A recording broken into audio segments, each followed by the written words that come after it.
Have you ever noticed how quiet it is just before something breaks? Not outside, the world is always making noise. I mean inside, that still moment, right before your heart cracks from disappointment, right before anger floods your chest like a storm surge. There's a silence there, a breath. It's small, fragile, but if you catch it, if you pay attention, you'll realize it's not emptiness. It's power. That breath is the space where your life can change. You see, most people don't notice it. They go from trigger to reaction without a pause. Someone says something cruel and they snap back. The day doesn't go as planned, and frustration takes the wheel. Loss shows up, and grief consumes every corner of the soul. But that breath, right before the break, that's where everything you need lives. Strength, clarity, peace. It's not that life stops being hard. It's that you stop letting it toss you around. I want to talk to you not as a guru, not as a teacher, not even as a voice that knows better, but as someone who's been there, in the chaos, in the struggle to hold it together, in the mornings that begin with heaviness before your feet even touch the floor. And I want to share something, not to explain, not to lecture, but to walk with you through a way of living that doesn't require you to control the world, only yourself. There was a man, his name doesn't matter, but he lost everything. His job, his reputation, even the people he thought would stand by him. And in the middle of all that, someone asked him how he was doing. He said, "I am as I have always been, only the world has changed its opinion of me." That answer stayed with me, because it came from somewhere unshakable. That's what we're looking for, isn't it? Something unshakable. Not perfection, not eternal joy, but the ability to stand in the middle of a storm and remain grounded. So let me ask you something. What do you believe is truly yours? Not your house, not your job, not even your relationships, because as much as we love and hold on to people, they have their own paths, and they are not ours to keep.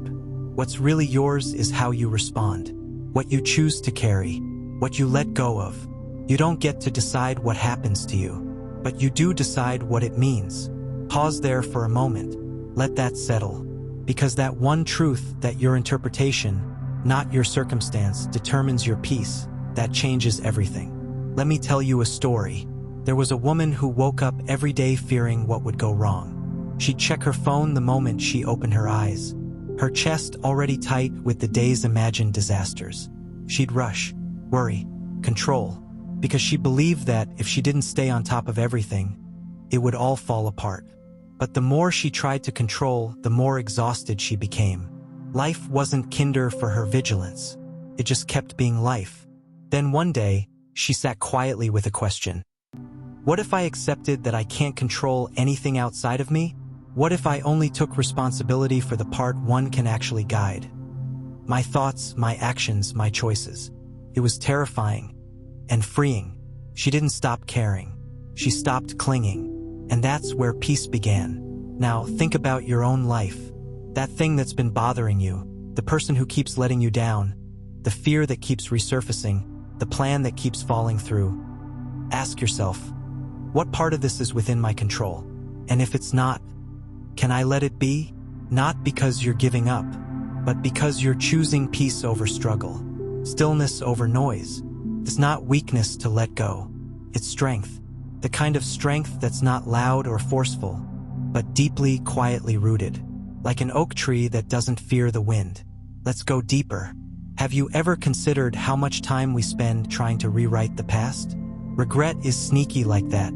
It tells you, you should have known better. You should have done differently. You should have seen it coming. But the truth is, you didn't. And that's okay. You knew what you knew then. You acted with the tools you had. And punishing yourself now doesn't undo anything. It only poisons the present. So what if, just for today, you forgave yourself? What if you looked back and said, I did what I could, and now I choose peace? That's not denial. That's wisdom, because dragging the past with you into every moment doesn't honor it. It haunts you, and you deserve to live free. Here's another thought. We often think that strength is about being unaffected, cold, detached. But real strength is not the absence of feeling. It's feeling deeply and not being ruled by it. Let me say that again. feeling deeply and not being ruled by it.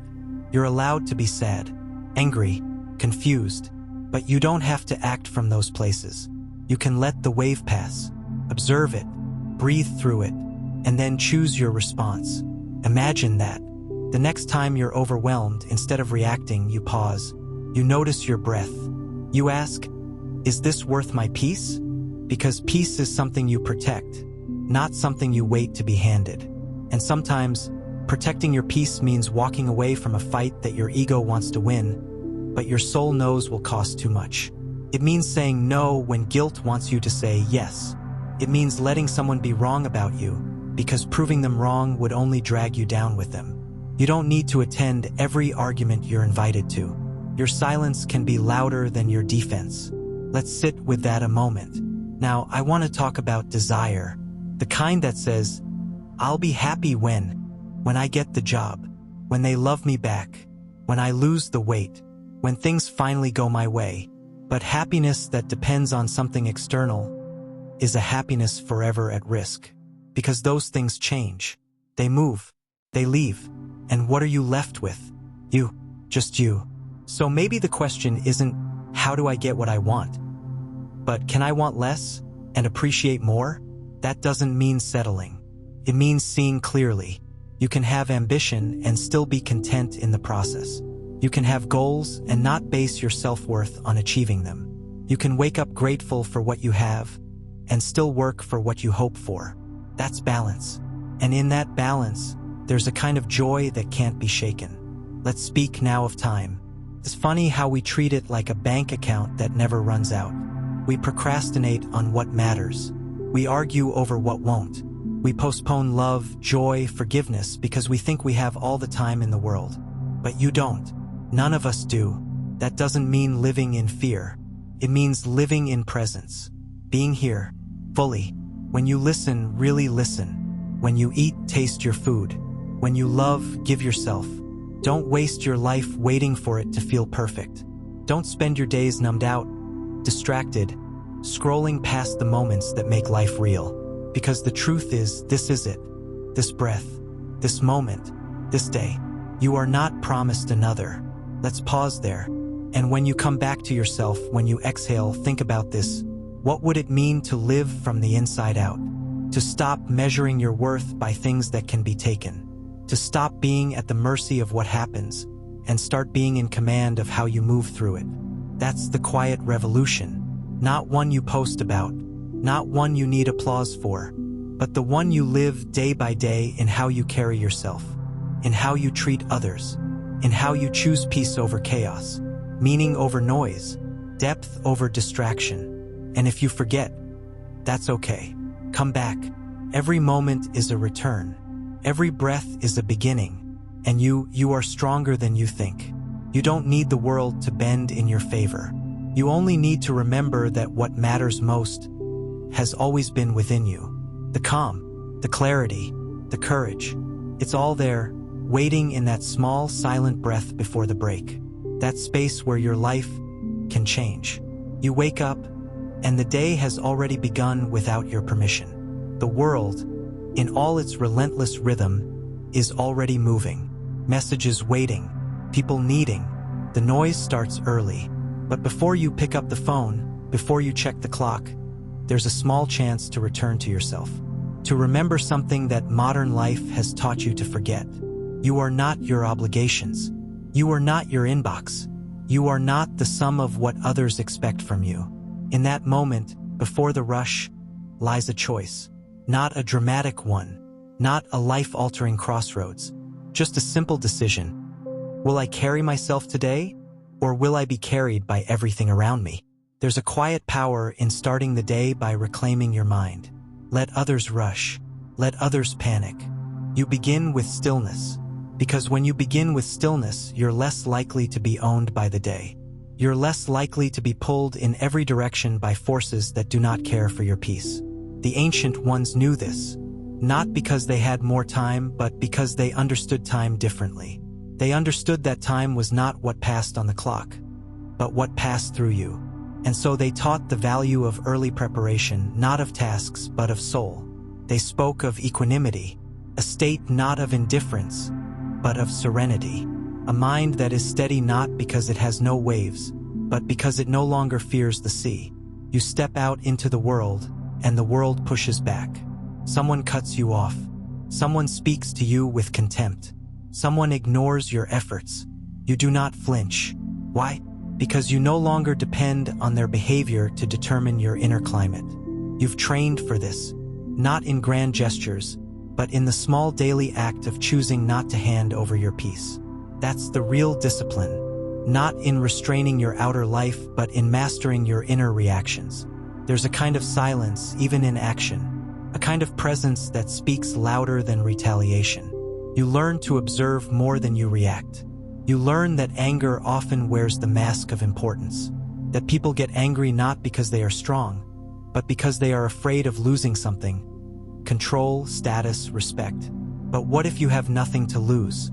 What if your sense of self no longer depends on being seen in a certain way? Then you are free, not immune to pain, but immune to being controlled by it. Let's speak of loss, because life will take from you. People you love will leave. Circumstances will shift. Health will falter. Money will come and go. And the mind will cry, unfair. The heart will ache, why me? But fairness is not guaranteed in life. What is guaranteed is the opportunity to rise in how you meet what comes. There is dignity in suffering well. There is strength in choosing not to curse the world for being what it is. Loss, when met with composure, becomes something sacred. Teaches you what matters. Teaches you to let go of what never did. It draws out of you a patience that comfort never could. There's a kind of maturity that can only be earned through grief. Not the kind of grief that makes you bitter, but the kind that makes you quiet, watchful, and wise. In those moments, you learn to let sorrow pass through you without it defining you. Because grief is not your identity. It is your companion for a time. Walk with it. Do not resist it, but do not make a home for it either. Now let us talk about opinion. So much of your unrest comes not from reality, but from perception. You think someone dislikes you, and that thought takes root. You imagine judgment in a glance, and it blooms into anxiety. You interpret silence as rejection, and the mind spins 1,000 stories. But what if you stopped assigning meaning? What if silence was just silence? What if a frown was just a frown? Most of what disturbs you is not the event, but the meaning you assign to it. So the practice becomes this: see things as they are, not worse than they are. You begin to filter your thoughts, not to suppress them, but to challenge their power. You ask, not aloud, not for approval, but within, is this useful? Because not all thoughts deserve your attention. Not all fears need to be fed. And not every reaction needs to be released into the world. Let's turn now to ambition. Ambition is not the enemy, but unexamined ambition is. The endless striving, the need to be seen, to be recognized, to be applauded. These things can trap you. You climb and climb and climb, only to discover the mountain never ends. So you pause. You ask yourself, not what do I want, but why do I want it? If the answer brings you closer to inner peace, to contribution, to truth, keep climbing. If the answer exposes a hunger for validation, for ego, for escape, then be still. Better to walk slowly in the right direction than to run quickly toward emptiness. You learn to value alignment over achievement, not to reject success, but to define it differently. Success becomes waking up with integrity, speaking with honesty, treating people with gentleness, sleeping without regret, and that success no one can take from you. Now let's speak of pain. Pain is unavoidable. You will be hurt, physically, emotionally, psychologically, but suffering, that's something else. Suffering is the resistance to what is. Suffering is wanting things to be different and refusing to accept that they are not. So the Stoic doesn't aim to avoid pain. They aim to meet it cleanly, to let it be what it is, no more, no less. There's a discipline in not adding extra layers to your wounds. There's a grace in letting pain pass through without building a story around it. And once it passes, you're still here, lighter, clearer, wiser. Let's return to the idea of control, because this is where your freedom lives. So much energy is wasted trying to bend life to your liking. You fight against people's nature, against timing, against impermanence. But what if you stopped fighting? What if, instead, you channeled all that energy into yourself, into your thoughts, into your actions, into your response? Then you become powerful not in domination but in sovereignty. You become a calm center in a spinning world, a lighthouse that doesn't chase ships but stands firm, offering its light. And sometimes that light is enough. Sometimes your peace becomes a mirror for others to find their own. So you don't preach, you live. You embody the values you believe in. You become proof that another way is possible. And quietly, the world around you begins to shift. Not because you demanded it, but because you became the example. You start to notice beauty in small things. The way the wind moves through leaves. The warmth of your breath in cold air. The soft voice of someone saying thank you. These are not small. These are moments the anxious mind misses. And the Stoic learns to slow down, not as a rebellion against speed, but as a return to presence. In presence, there is wisdom. In presence, there is gratitude. Not because everything is perfect, but because you are awake enough to see that life, even in its imperfection, is still full. You stop waiting for extraordinary moments, and you realize ordinary moments are the miracle. And that, in the end, is where the teachings point us not to becoming superhuman, but to becoming deeply human. To feeling without being ruled. To caring without clinging. To striving without losing our soul. To living truly living. In each moment, just as it is. You've probably noticed, the world rarely waits for you to be ready. It doesn't pause when your mind is full or your heart is tired. The sun rises, the deadlines come, people ask things of you.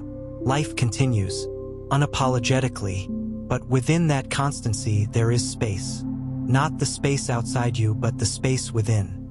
That space is what the Stoics return to again and again. A quiet chamber within the soul, untouched by fortune or failure, unmoved by praise or insult. A space that belongs only to you. That's where your peace lives. Not in what you control, but in how you relate to what you can't. They spoke often of fate, not to surrender to it passively, but to meet it wisely. What is beyond you is not your concern. The wind may shift, the storm may come, the people around you may break their promises, forget your name, or betray your trust. Still, you remain steady, not because you don't feel, but because you've learned to let the wave pass through without pulling you under. There is power in understanding that your inner state is not hostage to outer events. The market can crash, the deal can fall through, the job can disappear, but your character, that's yours to build, shape, and protect. You carry it into every room, into every relationship, into every hardship. You can lose everything except your choice of how to meet the loss. And that is where your true wealth lies. When others argue, you do not need to match their volume. When others panic, you do not need to adopt their fear. When others lie, you do not need to bend the truth. Your peace is not a reaction. It's a stance. It is the choice to live by values rather than moods. It is restraint when provoked. It is clarity in confusion. It is compassion even when none is returned. And sometimes, peace means walking away. Not in anger, not in pride, but in quiet resolve. Knowing that not every battle is yours to fight. You are not here to win arguments. You are here to live a life that needs no defense. A Stoic looks at time not as something to be spent, but something to be honored. You wake, that is a gift. You breathe, another gift. You speak, move, think. Each moment, a chance to shape your life with intention. And yet, how often is time traded for distraction? How often do we scroll, drift, delay, waiting for some better moment to begin living fully? There is no later. There is only now, unclaimed or embraced. So the question is not, how much time do I have? But rather, what am I doing with the time I've been given? And the answer is always being written, choice by choice, in the quiet minutes that no one sees. They taught us not to fear death, not because it doesn't matter, but because it reminds us that life does, that we are not promised a long future, that each sunrise could be the last. And so we do not delay our gratitude. We do not postpone forgiveness. We do not store up our love, waiting for the right conditions to express it. We live, now. We speak with care, now. We let go of petty grievances, now. Because the graveyard is full of people who thought they had more time. You may wonder, how can I stay calm in a world this chaotic? And the answer is, you don't need the world to be calm. You only need to stop feeding the chaos inside. That's the discipline. Not forcing life to meet your expectations, but meeting life as it is, with a steady gaze and a ready heart. When someone disappoints you, you remind yourself, people act according to their understanding. You don't excuse the behavior, but you also don't make it a source of poison in your veins. You choose to learn from the pain, not carry it. When things don't go your way, you remind yourself, the universe does not revolve around my preferences. And from that, you find peace not in getting what you want, but in wanting less of what you don't control. The Stoics warned us against chasing pleasure for its own sake. Not because pleasure is wrong, but because dependency is. They knew that whatever owns your pleasure owns you. So they practiced simplicity. They tested themselves with discomfort, not to suffer, but to remain free. To be able to say, if I lose this, I will not lose myself. The warm bed, the delicious meal, the soft words of praise. Yes, enjoy them, but do not be mastered by them. If comfort makes you weak, then it was never your friend. If loss makes you crumble, then your roots were too shallow. So you train in the small moments. You say no when you could say yes. You sit with the urge rather than obey it. You endure a little hunger, a little cold, a little silence. And in doing so, you remind yourself, I am not fragile. I do not require ideal conditions. I am strong because I no longer fear discomfort, envy, comparison, resentment. These are poisons we drink hoping someone else will suffer. And yet, we sip them every day. We see someone else's success and call it unfair. We see someone else's beauty and feel less whole. But another's light does not diminish yours. Their joy is not your loss. Their path is not your competition. You have your own course to walk, and it requires your full attention. So when envy rises, pause. Return to yourself. Remember all that you once wanted that you now have. And if that doesn't humble you, you are not seeing clearly. Gratitude is not weakness. It is vision. It reminds you of what you carry, so you stop grasping at what you don't. You're going to make mistakes, say the wrong thing, forget what matters, lash out when you meant to be gentle. The Stoic way is not about perfection. It's about returning to your principles even after you've wandered from them, apologizing without shame, learning without defensiveness, improving not for applause but because you refuse to remain blind. Progress is not linear, it's messy, but if you commit to returning again and again, you are already walking the noble path. Not everyone will understand you. That's okay. Some will mock your calmness. Some will call your restraint weakness. Some will test your limits just to see you break. But that is not your concern. You are not here to be understood by everyone. You are here to be faithful to your values. And sometimes, silence is the loudest answer. Sometimes, leaving is the clearest statement. Sometimes, peace costs your pride but buys your soul. And that is a trade worth making every single time. The Stoic doesn't live in fantasy. They don't wait for a perfect world, or a perfect partner, or a perfect future. They work with what is, and they make it enough. They plant where they stand. They serve with what they have. They love, not because it's always easy, but because it's always right. And when the day ends, they do not count wins or losses. They ask only, did I live with honor today? And then they rest without guilt, without regret. Because peace is not found in control. It's found in the quiet dignity of living truthfully, moment by moment, no matter what life brings. And knowing quietly, simply, that this is enough. There is a kind of courage the world rarely notices. It isn't loud. It doesn't wave flags. It doesn't seek recognition. It's the courage to remain gentle when the world rewards aggression. to choose patience when your instincts scream for immediate reaction, to hold your ground, not with fists, but with a quiet spine. This is the Stoic's bravery, not the conquest of others, but the mastery of self. Because when you can hold your inner fire without letting it consume you, you've already won the greater battle. The ancient Stoics understood something that still eludes many today. Anger feels powerful, but it's really just pain wearing armor. And what we call strength is often just the absence of self-control. You can shout, you can strike, you can insult, but if you do not govern yourself, what are you really mastering? Let others be ruled by impulse. Let them live like ships tossed by every gust of wind. Your job is to build an anchor. When frustration rises, stop. Notice it like a flame flickering to life, and ask, not who caused this, but what in me is reacting? That shift alone can change your whole day, because the moment you stop blaming others for your emotions, you begin to reclaim your power. Life is going to be unfair. People will get what they didn't earn. Others will lose what they deserve to keep.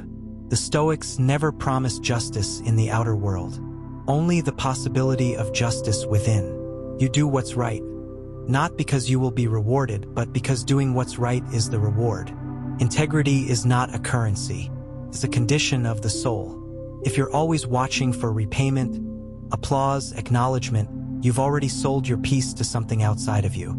The Stoic walks quietly, upright. They help even when no one sees. They speak the truth even when it costs them. They let others take credit if that's what fate brings. Because they're not building a resume, they're building a life they won't be ashamed of. People will misunderstand you. They will judge you unfairly. They will tell themselves stories about your intentions, your motives, your heart. You cannot stop this, but you can stop needing to correct them. Your reputation is not your responsibility. Your character is. And if the two are ever at odds, choose your character every time. Because time has a way of revealing truth. But even if it doesn't, what matters is that you know the truth. That you sleep with a clear conscience. That you choose peace over performance. That you would rather be quiet and just than praised and false. There's a common illusion that the Stoic life is emotionless. That calm means coldness. That strength means indifference. But Stoicism was never about feeling less. It was about feeling with wisdom, not drowning in emotion but not denying it either. The Stoic feels deeply, but chooses response over reaction. They feel fear but act with courage. They feel pain but stay open to life. And they feel love, yes, love, more powerfully than most. Because they love without attachment. They love without trying to possess. They love knowing everything can change in a moment and still give their whole heart. That is not detachment. That is maturity. There will be losses. This is certain. Loved ones will pass. Dreams will fade. Things you thought were forever will end. Grief is not weakness. What matters is not whether you grieve, but how you carry your grief. Do not rush to move on. But also, do not build a house in sorrow. Feel it, hold it, then fold it gently and carry it in your pocket. Let it remind you, everything is borrowed, which makes now, this moment, this breath, precious beyond measure. Do not wait to speak kindness. Do not hoard your affection. Do not assume there will be time. Give freely, live simply, and when the moment comes to say goodbye, let it find you grateful, not bitter. So much of suffering comes not from what happens, but from how tightly we cling, to how it should have gone, to what they should have done, to who we should be by now. The Stoic learns to open their hands, to let go, not with despair, but with grace. Not because they've given up, but because they've woken up to the truth that nothing stays. Not pain, not pleasure, not even the self you were yesterday. So why fight the current? Why resist the nature of things? You can float, not in laziness, but in deep alignment. You do your part, you give your best, and then you release the result. That's not passivity. That's wisdom. Discipline is often mistaken for punishment, but the Stoic sees it differently. Discipline is an act of love. You rise early, not to impress, but to prepare your mind. You eat with moderation, not to punish your body, but to respect it. You speak with intention, not to control others, but to honor your own word. You make your bed even when no one will see. You keep your promises even when no one will check. These aren't grand gestures, but they shape you. Day by day, silently, they carve strength into your bones. Because how you do the small things is how you'll do everything. There's a temptation to believe we need more. More knowledge, more tools, more confidence. But the Stoic reminds us, you already have enough. Right now, within you, exists the strength to endure what's coming, the patience to wait, the clarity to decide, the courage to act. You don't need a new life. You need a new lens. One that stops saying, "Why me?" and starts saying, "What now?" One that sees obstacles not as enemies, but as teachers. One that asks, not "How do I escape this?" but "What part of me is being invited to grow?" That shift is everything. Because once you stop running, you start transforming. Some people will harm you, sometimes by accident, sometimes with intention. The Stoic does not deny this, but they refuse to let harm define them. They don't replay the insult 100 times. They don't rehearse revenge in their minds. They heal quietly and move on. Why? Because to dwell in resentment is to be hurt twice. And the second wound is self-inflicted. So forgive not to excuse but to free yourself. To say, "I will not carry this any longer. I choose peace over poison." You can't control what they did, but you can choose not to let it shape who you become. We live in a world that confuses noise for truth, popularity for wisdom, but the Stoic trains in silence. Not because they have nothing to say, but because they value what's said with care. Before they speak, they pause. Before they judge, they ask. Before they decide, they reflect. This pause, that breath between impulse and action, is sacred. In that pause lives your freedom. So much is gained by not rushing. So much is protected by silence. Let others speak first. Let others race. You can wait, because you are not here to win attention. You are here to live with intention, and that changes everything. Peace doesn't come when the world is quiet. Peace comes when your mind is quiet regardless of what the world is doing. The Stoic doesn't chase calm in their surroundings. They build it inside, because they've learned that waiting for life to settle down is like waiting for the sea to stay still forever. The waves will always come. The storms will always return. So rather than wishing for stillness, they learn how to sail. They practice becoming the eye of the storm, not untouched by chaos, but unmoved by it. They don't wait for perfect conditions. They create presence in imperfect ones. That is where peace lives, not out there, in here. It's easy to live well when things are going your way. The real test comes when they aren't. When someone takes what's yours. When a door you were counting on slams shut. When life puts a hand on your chest and says, "Not this time." In those moments, entitlement screams. Frustration rises. But the Stoic knows these moments are sacred. They're not punishments. They're proving grounds. When something is taken, what remains is your response. You can curse the world, or you can step forward with quiet dignity. You can collapse, or you can become more disciplined. You can let it harden you, or you can let it deepen you. The situation doesn't decide that. You do. We chase success. We chase recognition. We chase control. But few chase sufficiency. The Stoic practices being enough. Not because they've given up, but because they've woken up to a deeper truth. You do not need more to be complete. You need less of what clouds your clarity. You do not need to own the world. You need to own your choices. You do not need to be praised. You need to respect yourself when no one's watching. The world may never give you what you want, but the Stoic find satisfaction in what they already have, and strength in what they're willing to endure. You can't hold joy with clenched fists. The tighter you grip life, the more it slips through your fingers. The Stoic loosens their grasp, not out of carelessness, but out of reverence.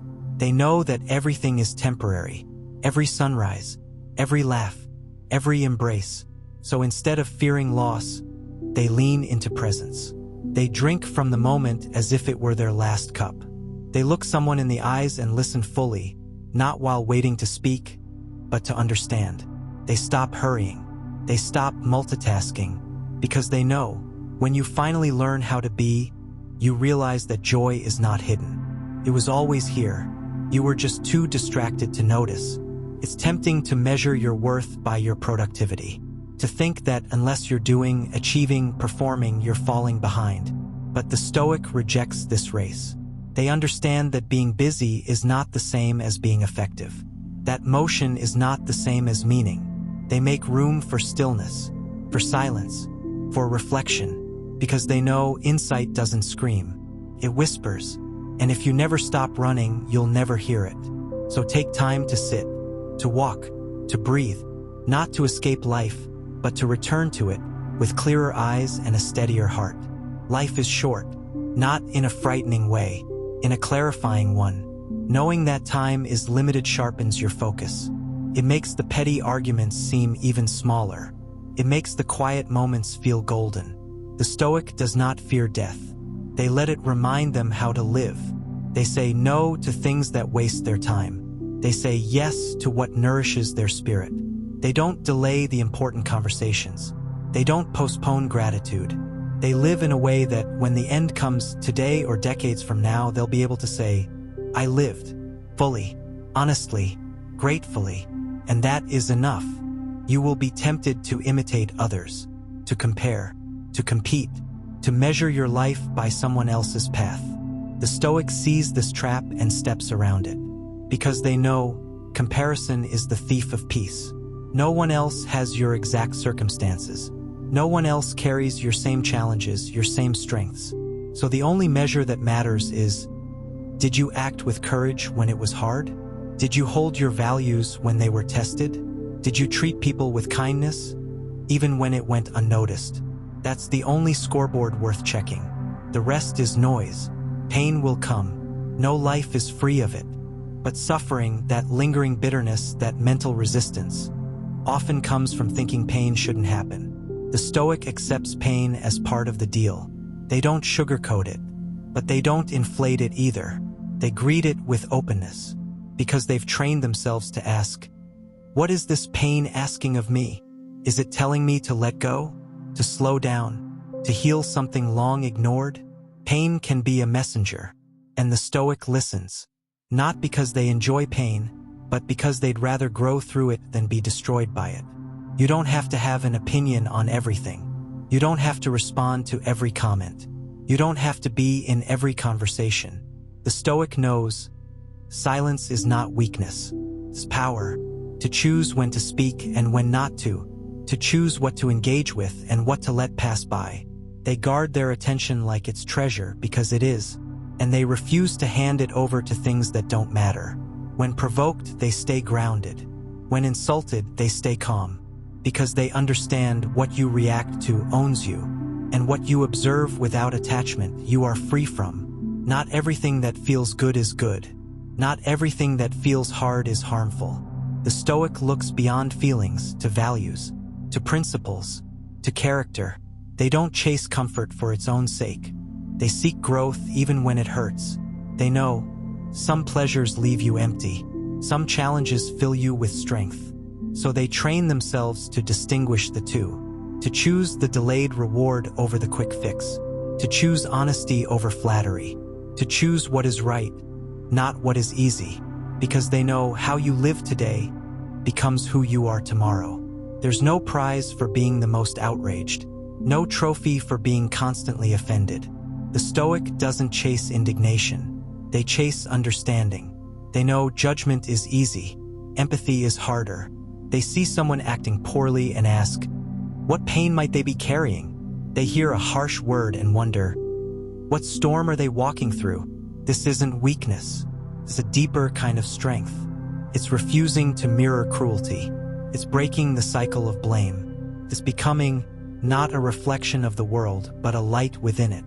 You will be underestimated. You will be overlooked. People will project their fears onto you. That is not your concern. The Stoic doesn't build their identity on how others see them. They build it on who they choose to be, and they return to that choice daily, not with drama, not with declarations, but with consistency, with quiet acts of courage, with daily acts of decency, because the goal is not to be impressive. It's to be real, solid, reliable, true. And when you live that way long enough, no misunderstanding can unmake you. You are not your thoughts.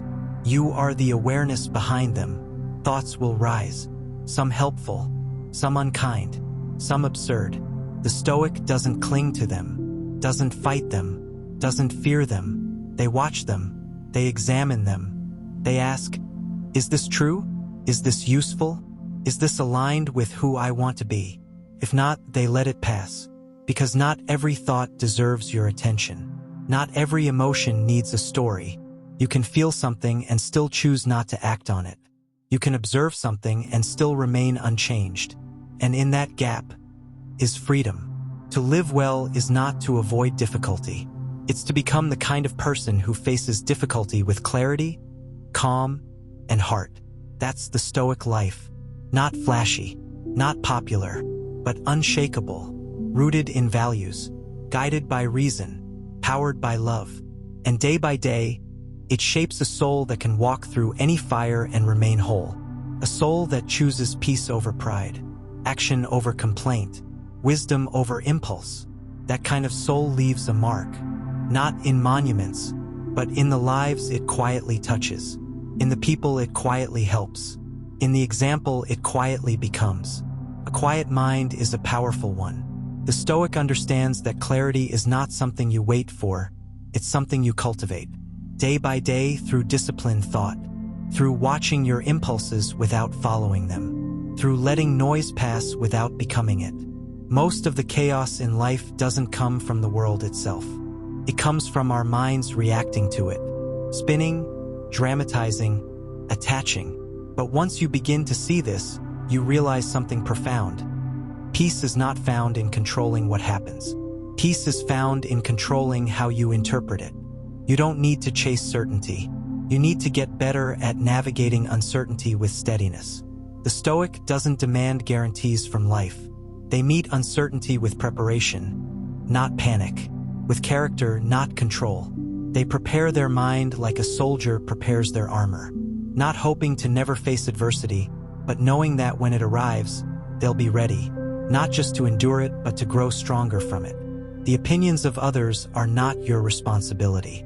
You can speak with care, act with integrity, and still be misunderstood, still be criticized, still be doubted. The Stoic accepts this reality without bitterness, because they understand that trying to control how you're perceived is a trap with no exit. A life lived for approval is a life owned by others. They focus instead on the only part that's theirs, their actions. Did I act with justice? Did I respond with kindness? Did I remain true to my values? If yes, then there is nothing more to be done. Let others speak. Let them assume. Let them cheer or scoff. You don't need to defend the truth.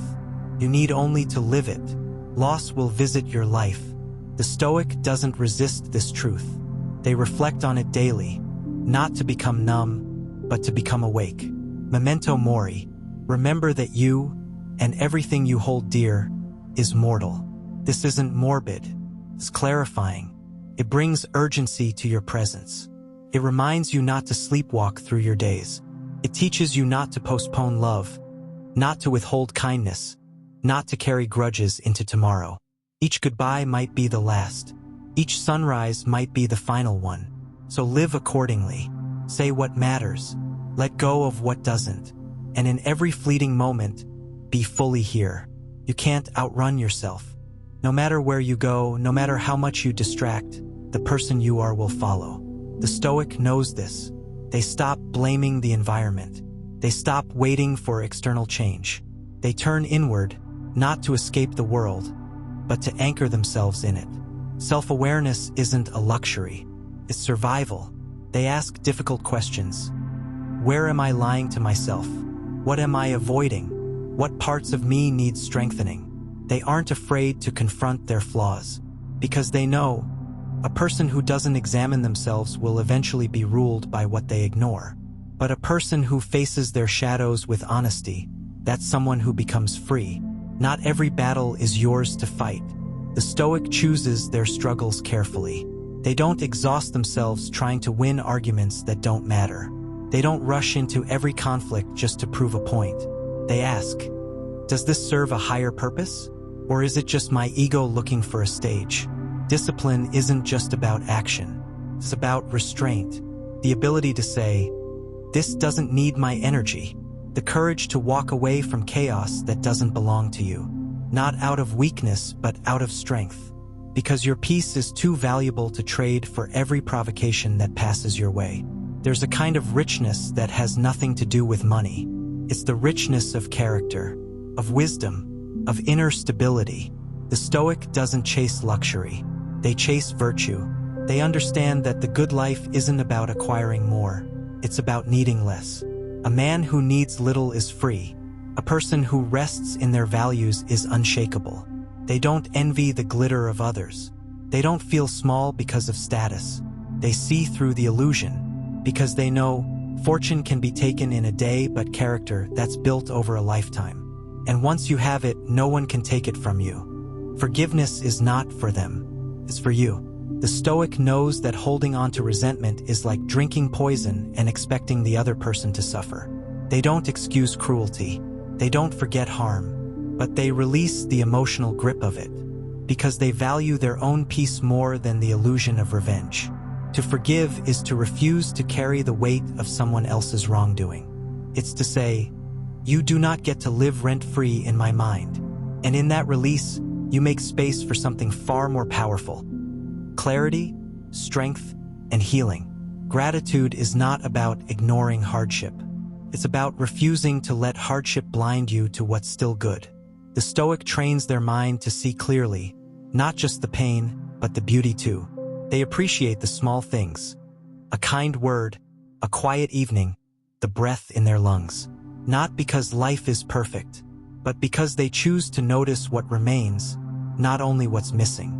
And over time, this practice changes them. It makes them less reactive, less entitled, more grounded, not because everything goes right, but because they've learned to see the light even when the sky is heavy. Solitude is a teacher few seek, but the Stoic welcomes it. In solitude, they meet their thoughts without distraction. They hear the stories they tell themselves, the fears that whisper when no one else is around.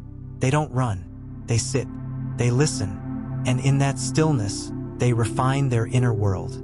They become less needy of others' approval, less afraid of silence, more connected to what truly matters. Solitude doesn't make them lonely, it makes them whole, because when you learn to be with yourself, you become a companion worth keeping. Anger often feels powerful, but it blinds. It makes you a servant to your emotions. The Stoic doesn't deny anger. They observe it, and then they question it. Is this anger justified? Or is it pride in disguise?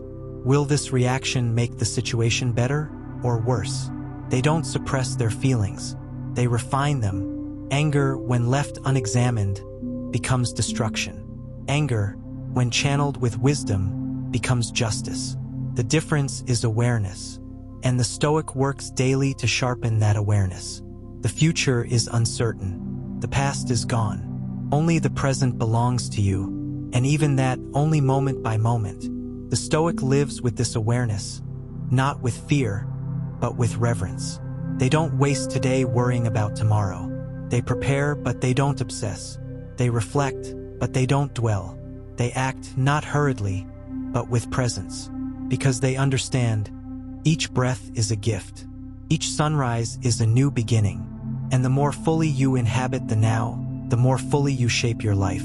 You don't need to be extraordinary to live wisely.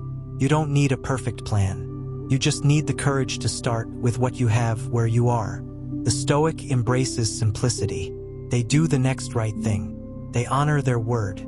They keep their promises, especially the ones they make to themselves. They fall. They get up. They fall again. They get up again. Not because they're superhuman, but because they've decided that virtue is worth it. Because they've understood that the quiet pursuit of integrity is the most radical act of all. And in that, there is strength. Not loud, not flashy, but steady, timeless, enduring. like the mountain that remains long after the storm has passed. Growth often disguises itself as discomfort. The Stoic doesn't flee from this.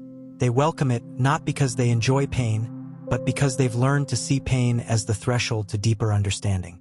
When the familiar collapses, when certainty dissolves, when life offers no easy answer, the Stoic does not crumble. They stand still in the rubble of their expectations and ask, "What is this moment trying to teach me?"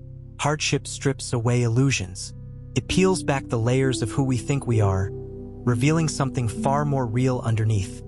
Something forged by experience, tempered by adversity, and resilient not in spite of life's trials, but because of them. Pain is not your enemy. Your response to pain is the test. Not whether you suffer, but whether you become bitter or better. Comparison is a thief that rarely comes alone. It brings jealousy, doubt, pride, insecurity, all dressed up as ambition. The Stoic disengages from this game, not because they lack drive, but because they recognize the foolishness of measuring their life by someone else's path. They understand, no one walks your road but you. No one carries your burdens, dreams your dreams, or hears the voice inside your head when everything else falls silent. And so they turn inward. They ask, am I better than I was yesterday? Did I live today in alignment with my principles? They don't need to outrun others. They only need to outgrow who they used to be. You don't need more time. You need more intention. The Stoic doesn't treat their days as endless. They treat them as finite, precious. Each hour, a coin that once spent, cannot be earned back. They ask, constantly, is this worth my time? Not in terms of productivity or status, but in terms of meaning. Does this conversation elevate me? Does this task align with my purpose? Does this moment reflect the life I want to live? The clock is always ticking. The Stoic wastes none of it on distraction disguised as duty. Silence is not emptiness. It's a space for wisdom to rise. The Stoic becomes a student of silence. They speak less, observe more. They resist the impulse to fill every gap with opinion. In silence, they find clarity. They realize that not every emotion needs to be voiced. Not every thought needs to be tweeted. Not every disagreement needs a counterargument. They learn to hold space for others, for reflection, for restraint. Because silence, when chosen, is not weakness. It's power held steady. Expectations are the seeds of suffering. The Stoic lowers their expectations, not of life's beauty, but of life's predictability. They don't demand that people act a certain way. They don't expect events to unfold according to their script. They live with openness, not entitlement. So when disappointment comes, and it will, they are not thrown. They are ready. This doesn't mean they're cynical. It means they're free. Free from the chains of should. Free to meet life exactly as it is, without collapsing under the weight of how it was supposed to be. Power is not about control. It's about mastery of the self. The Stoic isn't trying to dominate others. They're trying to command their own impulses, the urge to snap back, the hunger for validation, the thirst for more. They confront these quietly, persistently, and without drama, because they know the greatest victories are invisible. They happen in moments when no one is watching, when you choose restraint over reaction, purpose over pleasure, peace over pride. That's real power, and no one can take it from you. You will be misunderstood. It's part of walking your path. The Stoic doesn't pause to explain every step. They don't beg to be seen or validated. They speak when it's needed. They act when it's right.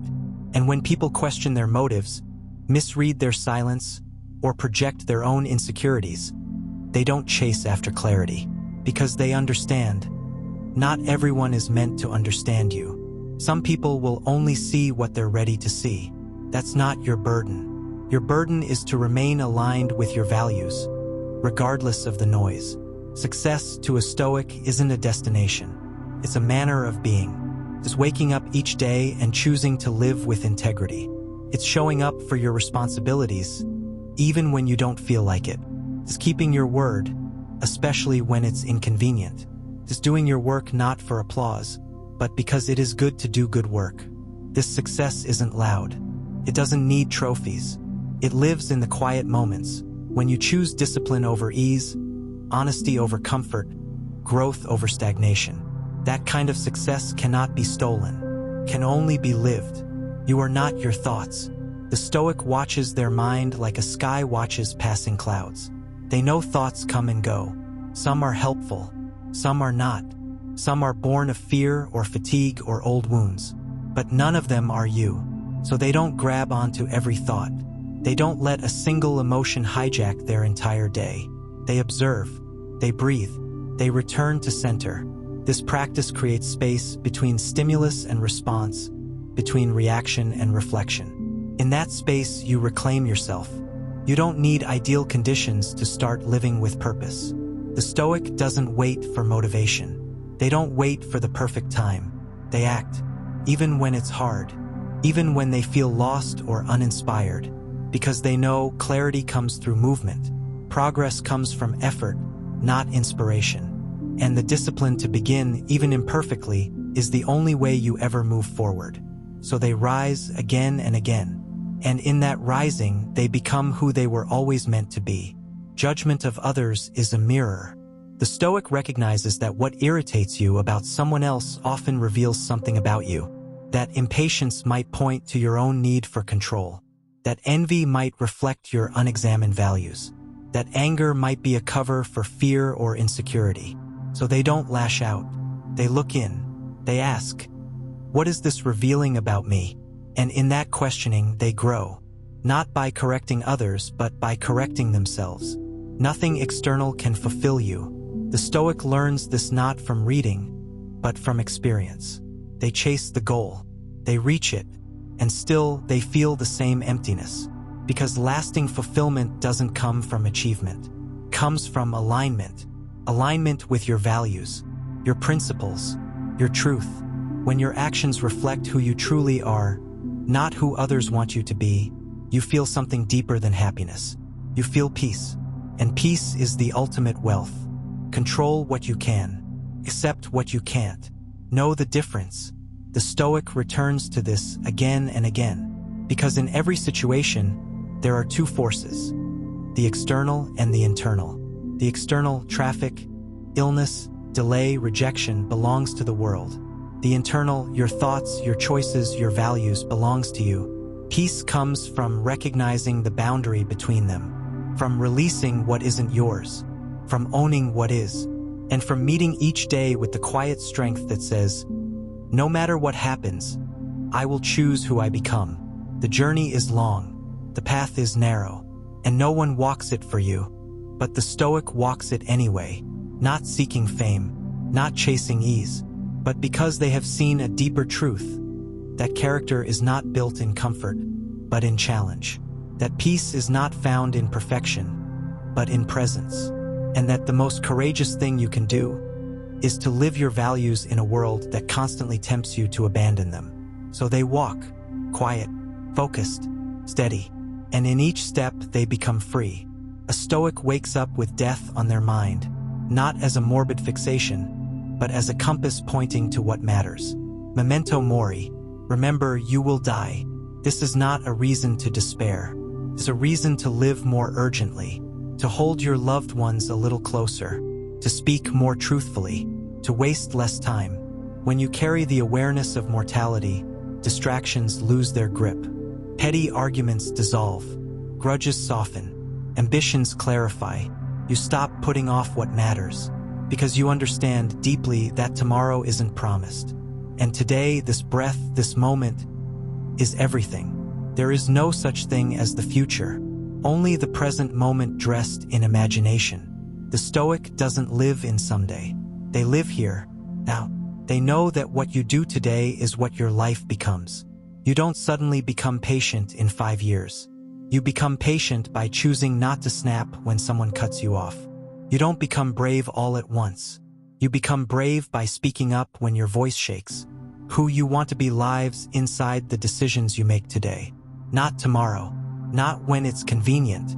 This moment is the training ground of character. And each moment that passes unused is gone forever. Emotions are not enemies, but they are not commanders either. A Stoic listens to emotion, but doesn't obey it blindly. When anger flares, they don't suppress it or indulge it. They study it. What value was threatened? What belief lies beneath this feeling? In this way, emotion becomes a messenger, not a master. By observing without judgment, by breathing through the rise of feeling, the Stoic creates a gap wide enough to choose. And that choice is everything. In it lies the difference between reacting like a storm and responding like the sky that holds it. People will hurt you, some by accident, some on purpose. The Stoic does not deny this truth, but they do not let it poison them. They do not repay cruelty with cruelty. Instead, they ask, what would it mean to return insult with patience? What strength would it take to stay kind in the face of contempt? Forgiveness to the Stoic is not forgetting. It is releasing the burden of carrying someone else's darkness in your own chest. To forgive is to unclench the fist around your heart, and in doing so, reclaim your peace. Reputation is fragile. Character is forever. The Stoic is not guided by public opinion. They are not swayed by applause or stung by silence. They do what is right, not what is popular, because they understand that fame can vanish, that admiration is fickle, that 100 voices praising you today can curse you tomorrow. But the quiet voice inside, the one that knows whether you lived with courage, integrity, and truth, that voice stays with you always.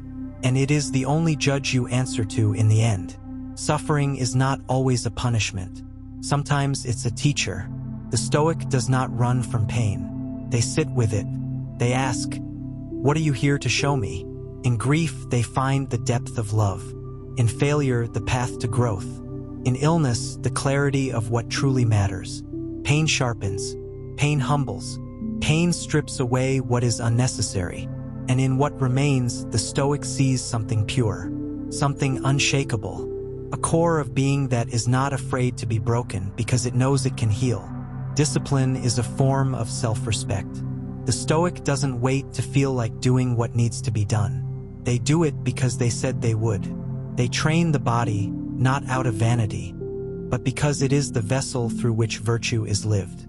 They rise early, not because they enjoy fatigue, but because they value stillness before the world awakens. They keep promises to themselves, not for show, but because self-trust is the foundation of freedom. Discipline is not about punishment. It is about alignment, living in a way that reflects your deepest values. And nothing is more satisfying than becoming the person you promised yourself you'd be. You will lose things. You will lose people. You will lose parts of yourself you thought were permanent. The Stoic grieves, but they do not despair. They accept impermanence as part of nature.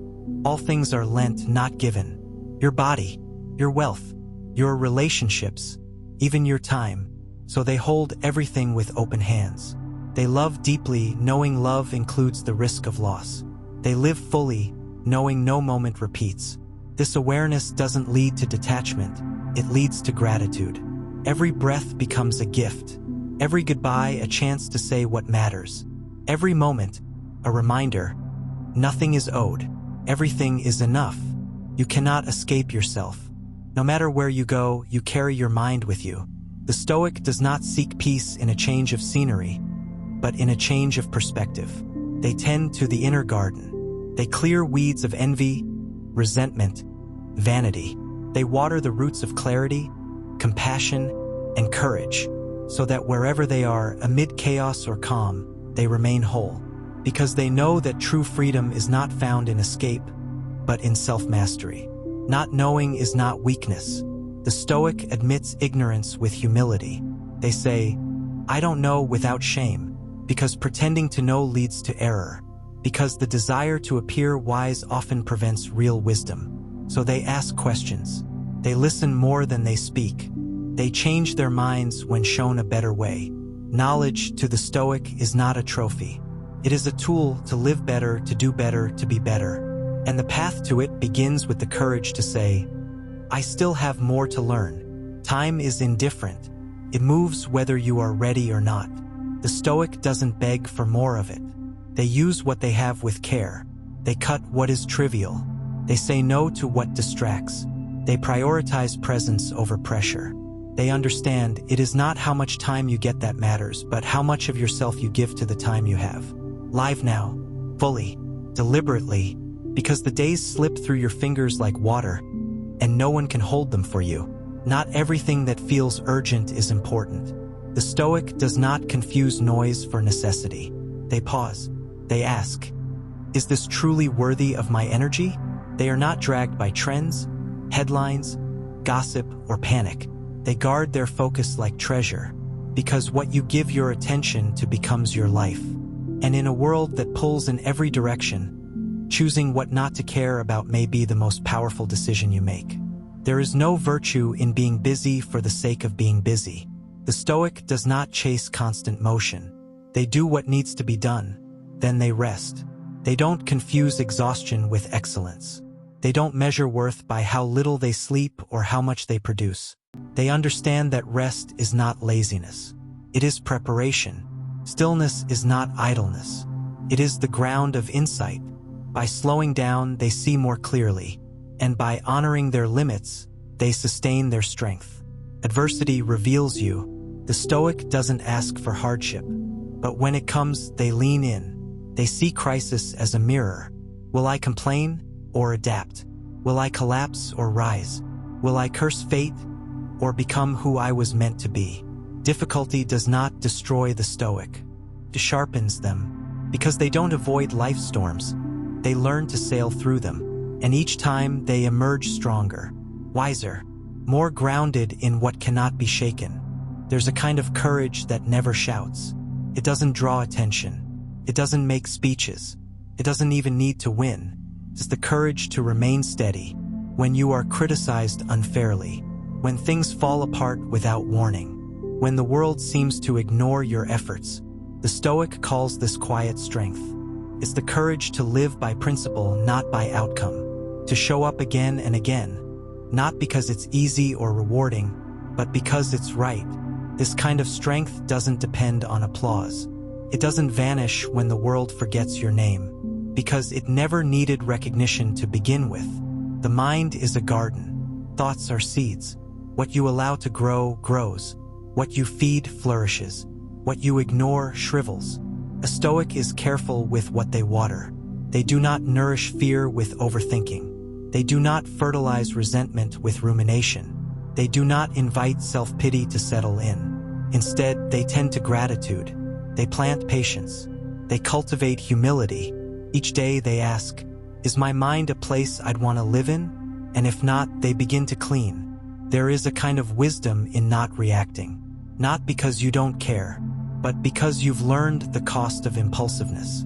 Someone insults you? Pause. You've been here before, and you know that hurt people often try to spread their fire. Why hold the flame they throw at you? You can choose not to pick it up.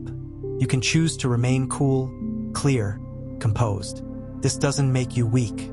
It makes you powerful, because the one who controls themselves is stronger than the one who controls others. You will be misunderstood. You will be judged unfairly. Your intentions will be questioned, your words twisted, your silence criticized. A Stoic learns to live with this. They don't need everyone to get them. They don't beg for clarity where none is offered. They don't chase approval like a thirsty child. They stay centered. They remain kind. They trust that time reveals all things. What matters most is not being seen clearly, but being clear with yourself. Imagine your life as a fire. Some days it blazes, other days it flickers, but each day you must tend it. The Stoic doesn't wait for motivation. They don't hope inspiration strikes. They show up to their life with consistency, like a blacksmith striking the iron. They work, they reflect, they improve, they endure. Progress is not measured in leaps. It is measured in daily returns, quiet repetitions, invisible victories, and over time, these invisible victories become unshakable strength. Not all desires are worth your energy. The Stoic separates what is up to them from what is not. They want peace, not perfection. They want character, not comfort. They want to be free, not indulged. This means letting go of chasing what lies beyond their control. Other people's opinions, fame, wealth, even outcomes. It's not that they don't care, it's that they care more about their response than the result. They care more about their effort than applause. They care more about being just than being praised. When faced with insult, the Stoic doesn't rush to defend their pride. They examine it. Why does this touch me? What fear lives beneath this sting? The world will always offer tests, people who mock, dismiss, belittle. But these are not your real opponents. Your opponent is your reaction, your weakness, your ego. And once you see that, you stop playing their game. You no longer hand over your peace, just because someone else lost theirs. A Stoic's day is not filled with grandeur. It is filled with practice. Waking up early, greeting the morning with silence, setting intentions, meeting frustration with breath, choosing words with care, walking with awareness, listening more than speaking. These things do not look heroic, but they build the kind of person who is. In a world addicted to spectacle, the Stoic values substance, not the noise of performance, but the quiet dignity of discipline. Envy is a form of blindness, keeps you staring at someone else's path, while neglecting your own. A Stoic sees envy for what it is, a misdirection of attention, a failure to appreciate the full picture, a desire for the result without the pain behind it. You see their victory, but not the nights they doubted themselves. You see their wealth, but not the sacrifices they made. The Stoic returns the gaze inward. What is mine to do? Where can I grow today? That is the only comparison that brings peace. Fate is not the enemy. It is the partner you dance with. You do not control what cards you're dealt, only how you play them. The Stoic accepts what comes, not because they like it, but because they know that resistance adds suffering. Life brings joy, accept it. Life brings loss, face it. Life brings delay, wait with grace. Life brings pain, endure with courage. This is not resignation. This is power.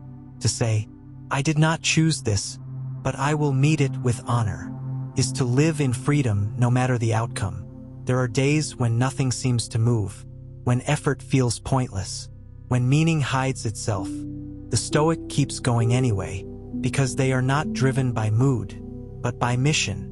They don't need the wind to sail. They row. They don't need applause to act. They move quietly.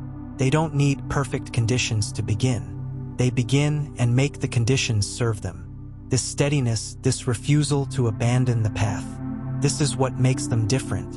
And in time, it's what makes them unbreakable. Nature is your guide.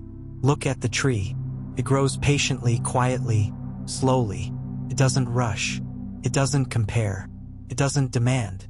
It simply becomes itself, rooted, steady, reaching toward the light. Look at the river. It flows around obstacles. It doesn't argue with rocks. It adapts, it bends, it finds a way. A Stoic lives like this, not by resisting what is, but by aligning with what's real, in harmony with nature, with time, with truth. They don't impose their will on life. They meet life and respond in kind. Some truths are simple but not easy.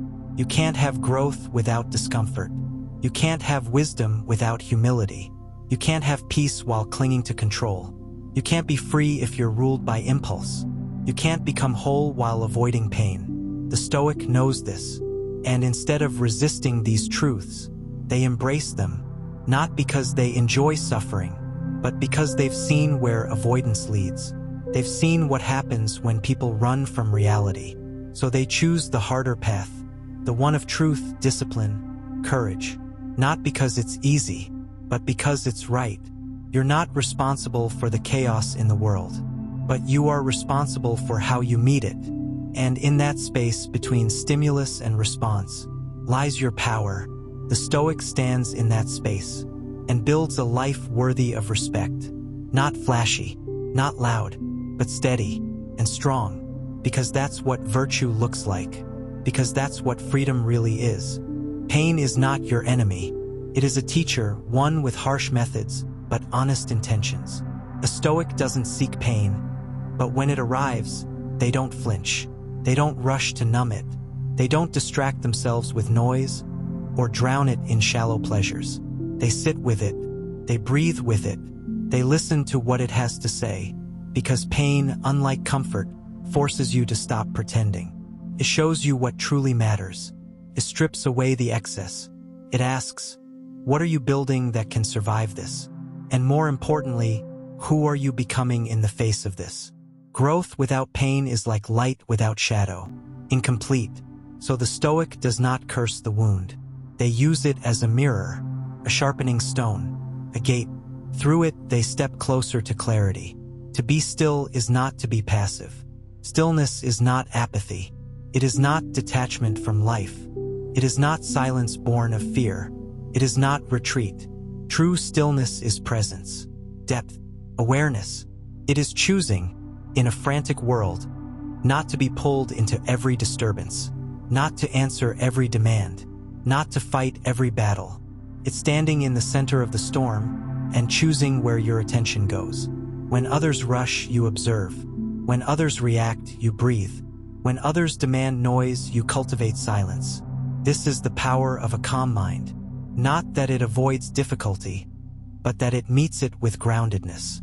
Stillness is a choice, one that can only be made from within. You will be wrong, often. You will make poor decisions, say things you regret, hurt people without meaning to, fail to live up to your own standards. The Stoic doesn't deny this. They expect it.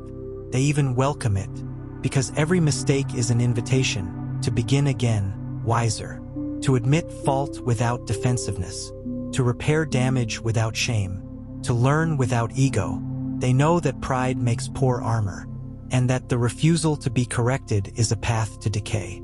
So they humble themselves before truth. They don't cling to being right.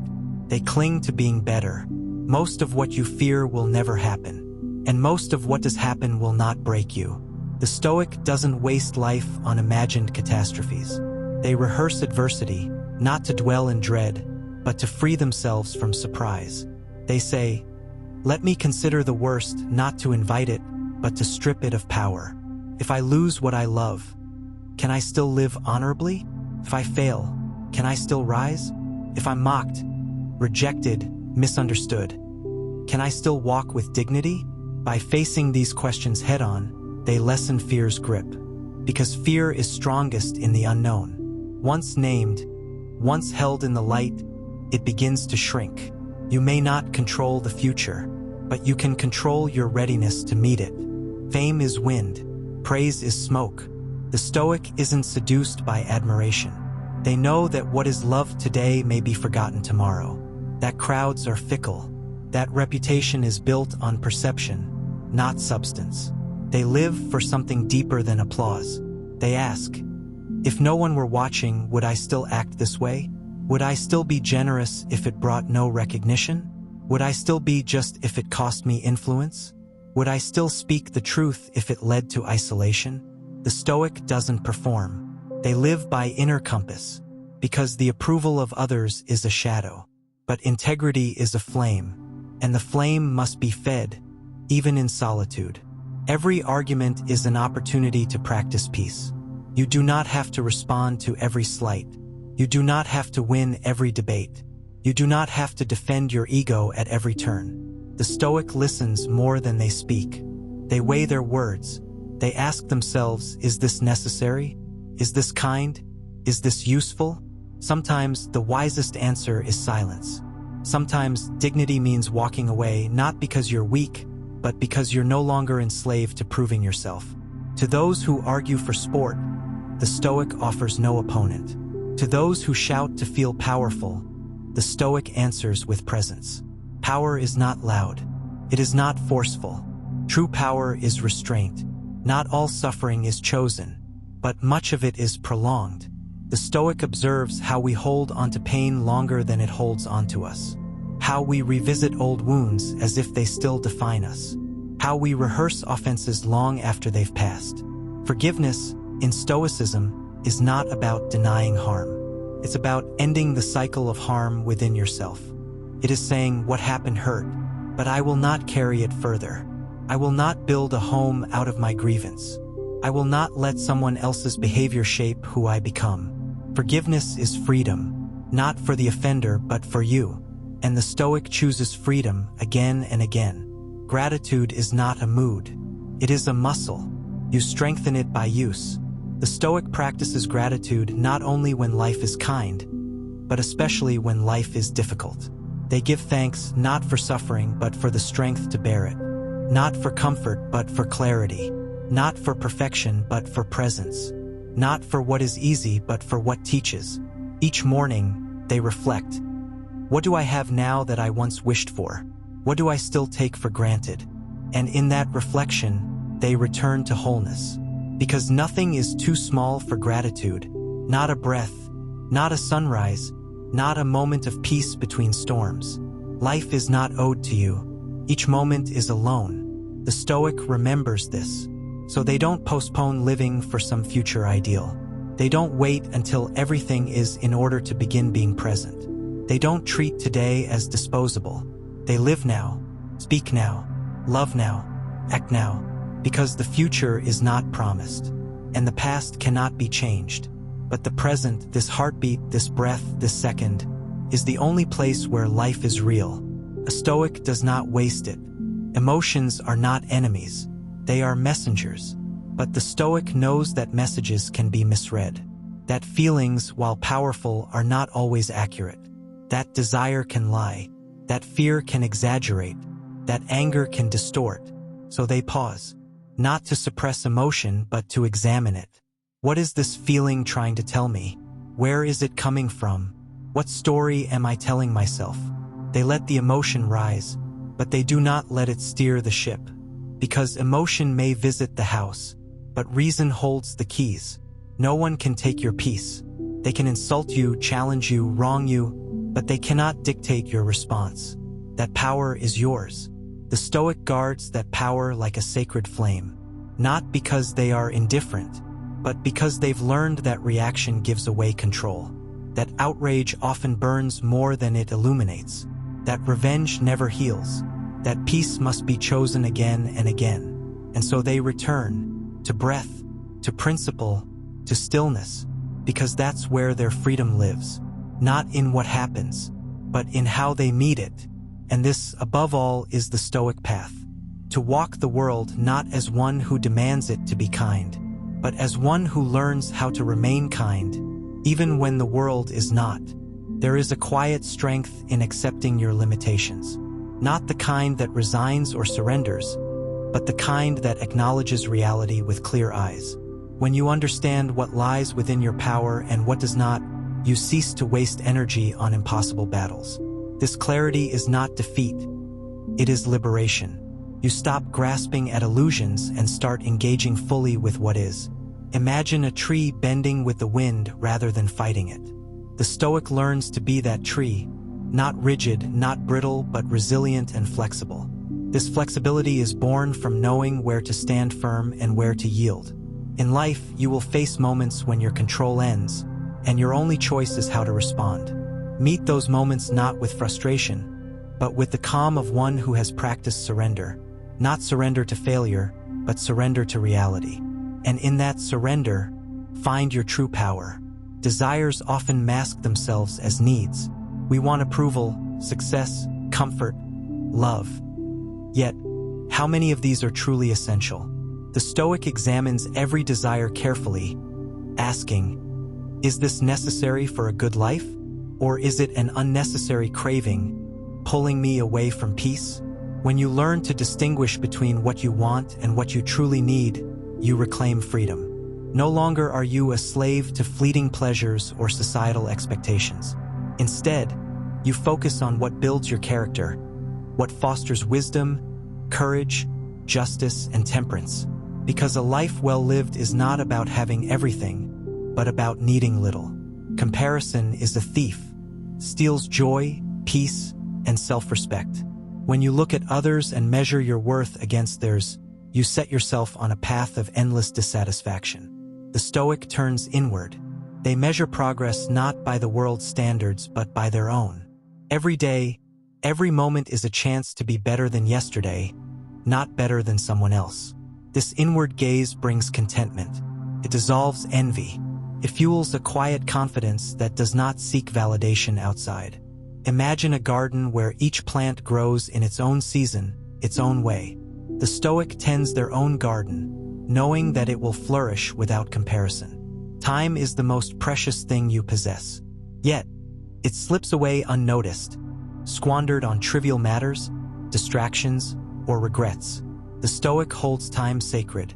They remember that once a moment is gone, it cannot be reclaimed. They approach each day with intention, choosing how to spend their hours wisely. Because time, unlike possessions or status, is truly irreplaceable. When you live aware of time's value, small annoyances lose their weight. Petty conflicts fade. You become focused on what matters deeply. Your attention sharpens, and your life gains depth. Anger is often the voice of unmet expectations. When the world does not conform to how we think it should be, irritation rises. The Stoic learns to catch anger early, to recognize its signs before it becomes destructive. They pause, they breathe, they remind themselves, this event is indifferent. How I respond is my choice. Instead of reacting, they reflect. They ask, is this worth my peace? Because anger consumes energy and clouds judgment, and a Stoic chooses clarity over chaos. By transforming anger into calm observation, they keep their mind clear and their spirit steady. You are not your possessions, nor your status, nor your reputation. These things are external, fragile, and often beyond your control. The Stoic roots identity in the soul, your character, your virtues, your reasoned choices. This identity cannot be taken or lost. When you place your worth on external things, you become vulnerable to every shift in fortune. But when you ground yourself internally, you build a fortress. The world may crumble, but inside, you remain whole. This is the source of true security. Challenges are invitations disguised as obstacles. When faced with difficulty, the Stoic does not see a barrier but a test, an opportunity to exercise patience, courage, resilience. The trials of life are like weights for the soul, strengthening it through resistance. The more you embrace challenges, the less you fear them, because each struggle is a lesson in endurance, a step towards wisdom. So instead of turning away from hardship, lean into it with curiosity. Ask, what can this teach me? How can this make me stronger? In this way, adversity becomes a friend, not a foe. Freedom is found not in external circumstances, but in the mastery of yourself. The Stoic understands that no one can enslave your mind unless you allow it. No event, no insult, no loss can imprison your inner freedom without your consent. This freedom is the highest good. It is the power to choose your thoughts, your attitudes, your actions, to rise above fate's whims and remain grounded. And with this freedom comes responsibility. To live deliberately, to act with virtue, to accept what cannot be changed. This is the true measure of a free person. Attachment to outcomes is the root of suffering. When you tie your happiness to success, approval, or material gain, you set yourself up for disappointment. The Stoic cultivates detachment, not indifference, but a balanced love. They care deeply about their actions and intentions, but not about the fruits of their labor. They do their best and then let go. They understand that some things are beyond control. This release lightens the heart. It opens space for peace. You become like a river flowing steadily, unblocked by obstacles, accepting all that comes. Kindness is strength. Gentleness is not weakness. The Stoic embraces compassion as a virtue. They treat others with fairness and understanding, recognizing that everyone is fighting their own battles. Even when wronged, they respond without malice. Because cruelty is a poison that harms the giver more than the receiver. By practicing kindness, the Stoic nurtures their own soul. They build connections, create harmony, and become a force for good in the world. To judge is human. To pause before judgment is wisdom. The Stoic recognizes the habit of rushing to conclusions, fueled by emotion or prejudice. Instead, they practice patience. They withhold harsh judgments until facts are clear. They remind themselves that people act based on their knowledge and experiences, which may be limited. This approach fosters empathy. It dissolves conflict, It opens the door to understanding. In this, you find peace because you are no longer captive to impulsive reactions. Simplicity is a path to clarity.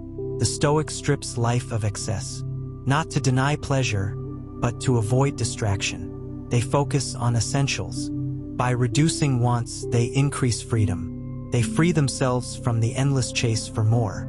They find contentment in little.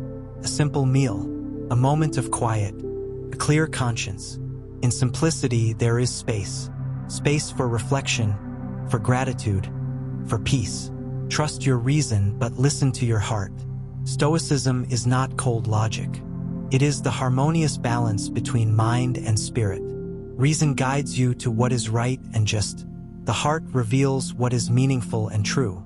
Together, they lead you to a life aligned with your nature. Don't suppress your feelings. Don't ignore your intellect. Bring both into dialogue. In this unity, you discover your path. The past is a story told. You can't rewrite it, but you can choose how to remember it. The Stoic doesn't cling to past failures or grievances. They see them as chapters, not the whole book. They learn from history without being trapped by it. Because freedom lies in the present, where every moment offers a new beginning. The future is open, shaped by your actions now. This perspective frees you from regret and worry. It invites you to live fully here and now. Humor is a balm for the soul. The Stoic appreciates laughter not as frivolity, but as perspective. To see life's absurdities without despair. To meet difficulty with lightness. To remember that we are all imperfect beings in a vast, unpredictable world. Laughter connects us to our shared humanity. It softens harshness. It restores balance. Don't take yourself too seriously. Smile at the chaos and keep moving forward with grace. Each day is a canvas. You are the artist. The Stoic chooses to paint with patience, courage, wisdom, and kindness. Mistakes will happen, brushstrokes may be imperfect, but the masterpiece emerges through persistence, through mindful creation, through living intentionally. So meet each dawn as an opportunity to live with purpose, to act with virtue, to become who you are meant to be. And with each stroke, you move closer to a life well lived. Breathe. Inhale presence. Exhale tension. Return again and again to this simple act. Because no matter the storm outside, this moment of breath is yours. A quiet sanctuary, a reminder of your power to be still, to be here, to be. This is the heart of Stoicism. And in this stillness, all wisdom begins. There's a certain peace that comes from embracing impermanence. The deep understanding that everything you hold dear is, by nature, fleeting. Stones erode, rivers change course, even the mightiest trees eventually fall. To resist this truth is to suffer unnecessary pain. The Stoic, however, looks at impermanence not as a source of fear, but as a teacher of gratitude. Each moment becomes precious precisely because it will not last forever. The smile of a loved one, the warmth of sunlight, the sound of rain, all are treasures because they are transient. This awareness invites you to savor the present, not as a rehearsal for something better to come, but as the fullness of life itself. It softens the grip of attachment and opens your heart to acceptance. Imagine for a moment that your mind is like a garden. Thoughts are the seeds, emotions the weather, and your attention the gardener's hand. What will you choose to cultivate? Will you nourish weeds of anger and resentment, or tend the blooms of compassion and understanding? The Stoic teaches that while you cannot always control which seeds are planted, some thoughts and feelings arise spontaneously. You can control how you respond to them. Will you water them with attention, or pull them out before they take root? Through this mindful tending, the garden of your mind becomes a place of calm and clarity. It offers shelter from the storms of life, a refuge where reason and virtue grow strong. The world is often unpredictable, even chaotic. Plans unravel, people disappoint, events take unexpected turns. Yet, within this flux, the Stoic finds a constant, the ability to choose one's attitude. You cannot dictate the winds, but you can set your sails. This choice, this freedom of inner direction, is the true power you hold. It is the anchor in any storm, By practicing this, you cultivate resilience, not as a brittle endurance, but as a flexible strength that bends and flows without breaking. In this way, challenges become less like punishments and more like invitations to grow. There's a profound humility in recognizing how small we are within the vastness of the cosmos. Our lives are brief flashes in the unfolding of time, yet within this briefness lies the opportunity for greatness, not in fame or fortune, but in the quality of our character. The Stoic invites you to embrace this humility, not as a diminishment but as liberation from ego's tyranny. When you stop striving to be greater than others and instead strive to be better than your past self, you open the door to genuine progress.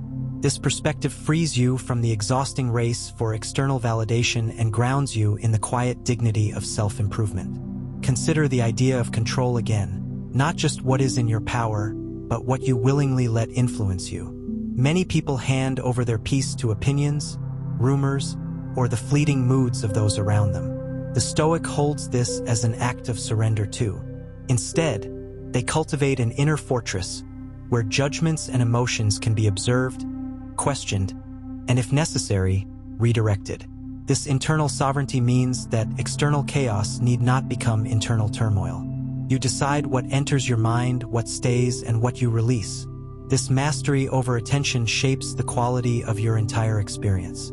Gratitude, often overlooked, is a profound practice in Stoicism. Not a superficial listing of blessings, but a deep appreciation for existence itself. To be alive, to breathe, to have the capacity to choose your response. These are gifts. When you cultivate gratitude, even hardship becomes meaningful.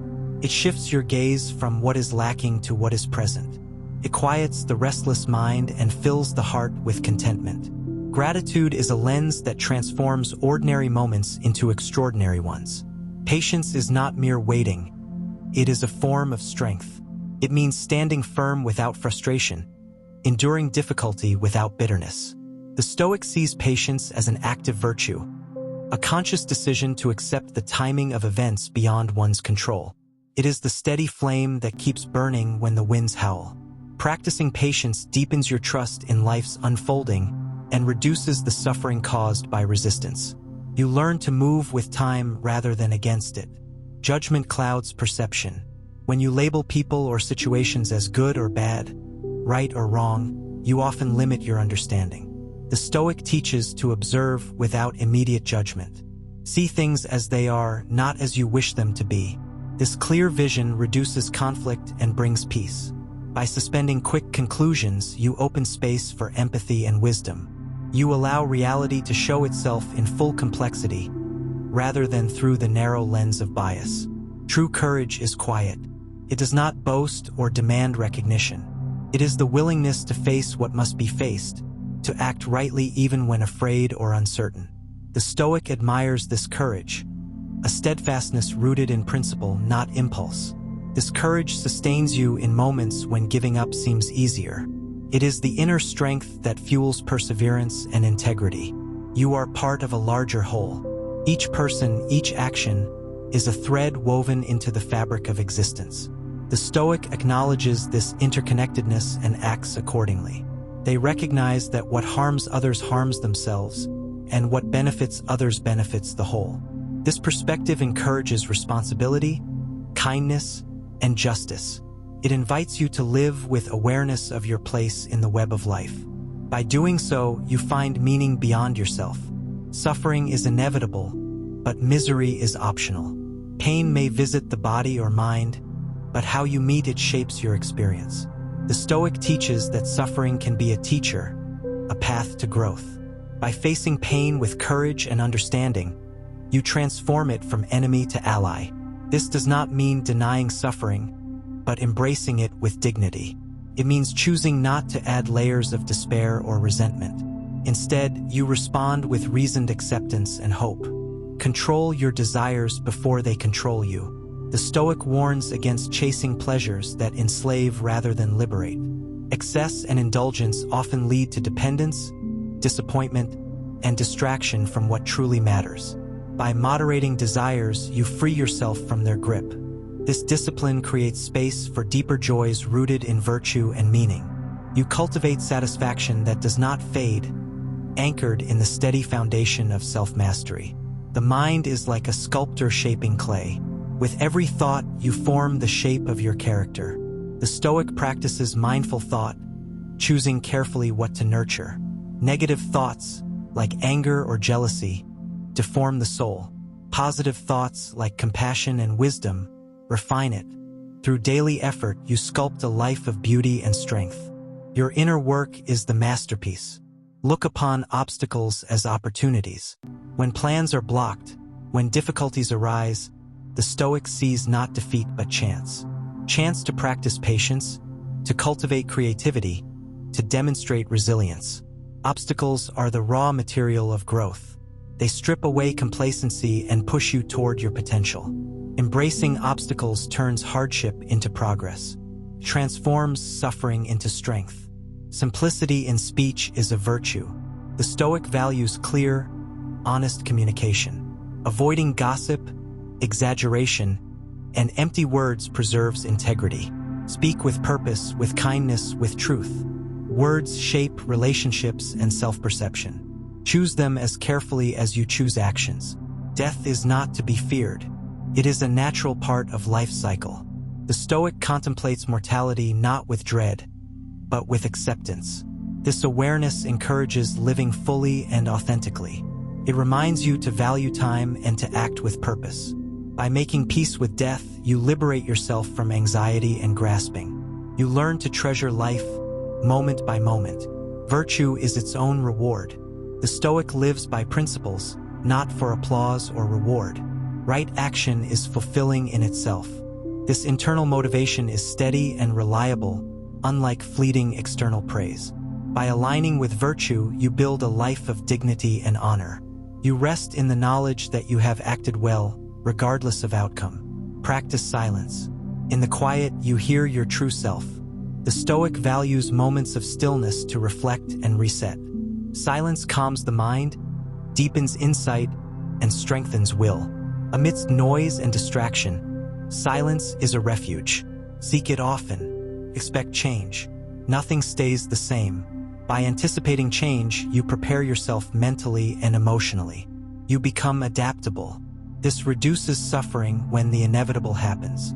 Change becomes part of life's rhythm rather than a disruption. Accepting change is freedom. Your role is to act well, not to control results. The Stoic focuses on effort, not outcome. You plant seeds, water the soil, but cannot command the weather. Do your part fully and with integrity. Let go of attachment to results. This releases anxiety and disappointment. Honor reason as your guide. Emotions are important, but reason directs them toward good. The Stoic nurtures rational thought to navigate life's complexities. By cultivating clear thinking, you make wise choices. Reason helps balance passion with prudence. Let go of complaints. They drain energy and focus from what you can do. Instead, channel attention to action. Complaining keeps you stuck. Acting moves you forward. The Stoic cultivates acceptance coupled with initiative. Live in harmony with nature. This means recognizing your place in the natural order. Acting according to reason, kindness, and justice. Respecting the world around you as part of yourself. Harmony brings peace and balance. Be mindful of beginnings and endings.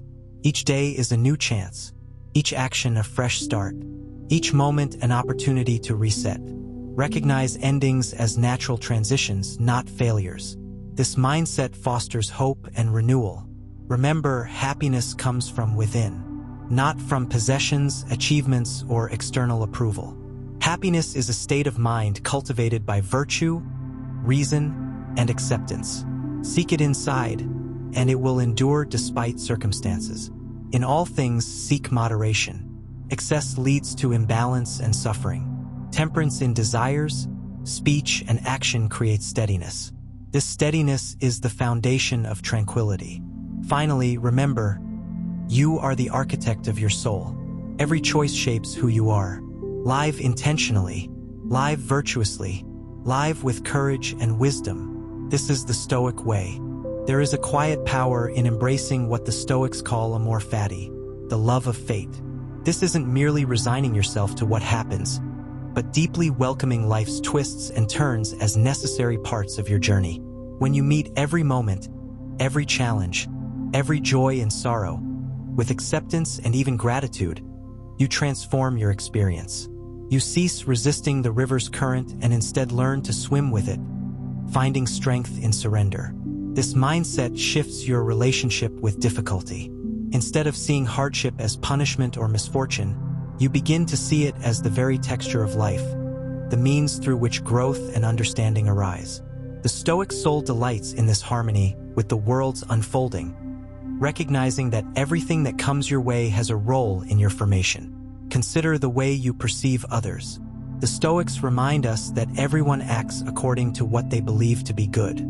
Even when people cause harm or frustration, their actions arise from their own perceptions, fears, and desires. This recognition invites compassion, not pity or indulgence, but an understanding that judgment is often clouded by ignorance or circumstance. When someone wrongs you, instead of reacting with anger or bitterness, pause. See that their misstep is a reflection of their own inner turmoil, not your worth. This detachment from personal offense creates space for patience and forgiveness, freeing you from the burden of resentment. Notice the habit of seeking external approval.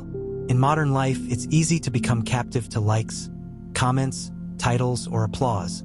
Yet, the Stoics warn that such approval is a fragile and unreliable foundation for self-worth. When your value depends on the shifting opinions of others, you live at their mercy. True worth springs from within, from living in alignment with your values and acting with integrity regardless of who watches or praises. This internal compass provides a steady direction, one that no external circumstance can undermine. Your time is your most precious possession. It cannot be earned, saved, or reclaimed once lost. The Stoics teach that to waste time is to waste life itself. Each moment spent in distraction or triviality is a moment you will never regain. This awareness calls you to intentionality. Be mindful of where your attention goes and how you spend your days. Prioritize what truly matters: growth, relationships, purpose, and let go of what merely fills space or numbs discomfort. Reflection is a daily necessity. The Stoics practiced self-examination every evening, reviewing their actions and thoughts. This habit is not self-criticism, but an honest appraisal that leads to learning and improvement. You might ask yourself, did I act with virtue today? Did I allow negative emotions to control me? What can I do differently tomorrow? This practice builds self-awareness and accountability, fostering steady progress without harsh judgment. It's natural to desire comfort, yet true tranquility often lies beyond comfort zones. The Stoics remind us that growth requires discomfort, whether in facing fears, enduring hardships, or challenging old patterns. When you lean into discomfort rather than flee, you build resilience. You discover depths of strength and capacity previously hidden. This willingness to endure is not about seeking suffering, but about embracing reality fully, with courage and grace. Consider the idea of sympathia, the interconnectedness of all things. Nothing exists in isolation. Each action ripples outward, affecting others and the whole. With this in mind, your choices carry weight beyond your immediate experience. Your kindness, honesty, and fairness contribute to the well-being of the community. Living with this awareness nurtures responsibility and empathy, reminding you that your life is part of a greater story. Freedom is often misunderstood as the ability to do whatever one wishes. The Stoics define true freedom as mastery over oneself, freedom from destructive passions, irrational fears, and impulsive desires. This inner freedom is far more valuable and lasting than external liberty. It means acting according to reason, choosing virtue over vice, and maintaining equanimity regardless of circumstance. In this way, you become unshaken by fortune's changing winds. It's helpful to distinguish between what truly belongs to you and what does not. Your opinions, desires, and actions are within your control. Your reputation, health, and possessions are not entirely so. When you cling to things outside your control, you set yourself up for disappointment. By focusing on what you can govern, your mind and behavior, you build a fortress of stability. This clarity brings peace and lessens anxiety. The present moment is all you have. Dwelling on the past or worrying about the future drains your energy and obscures your clarity. The Stoics emphasize living fully in the now, engaging with each experience attentively and intentionally. This presence enriches your life and aligns you with reality as it unfolds. Accept that pain and pleasure are fleeting. Neither defines you. Do not cling to pleasure nor recoil from pain. Both are temporary states passing through your awareness. By holding this perspective, you cultivate balance and avoid being tossed about by emotional tides. Practice humility regularly. No matter your achievements, remember that the world is vast and complex. Your understanding is always partial, your control limited. Humility opens you to learning, to correction, and to deeper wisdom. Keeps arrogance at bay and invites connection. Cherish your reason. It is your greatest tool for navigating life's complexities. Train it through reading, reflection, and dialogue. Use it to question impulses and guide choices. Reason connects you to the universal order and grounds your actions in wisdom. Avoid being a slave to opinion. Public opinion is often fickle and uninformed. Do not surrender your judgment or peace to the crowd's noise. Stand firm in your principles and discernment. This strength guards your integrity and sanity. Remember that all things change and end, including you. This knowledge should not terrify but inspire urgency and appreciation. Live as though today matters because it does. This perspective fuels meaningful action and deep presence. Be generous with others, not only in material ways but in spirit. Offer kindness, patience, and understanding freely.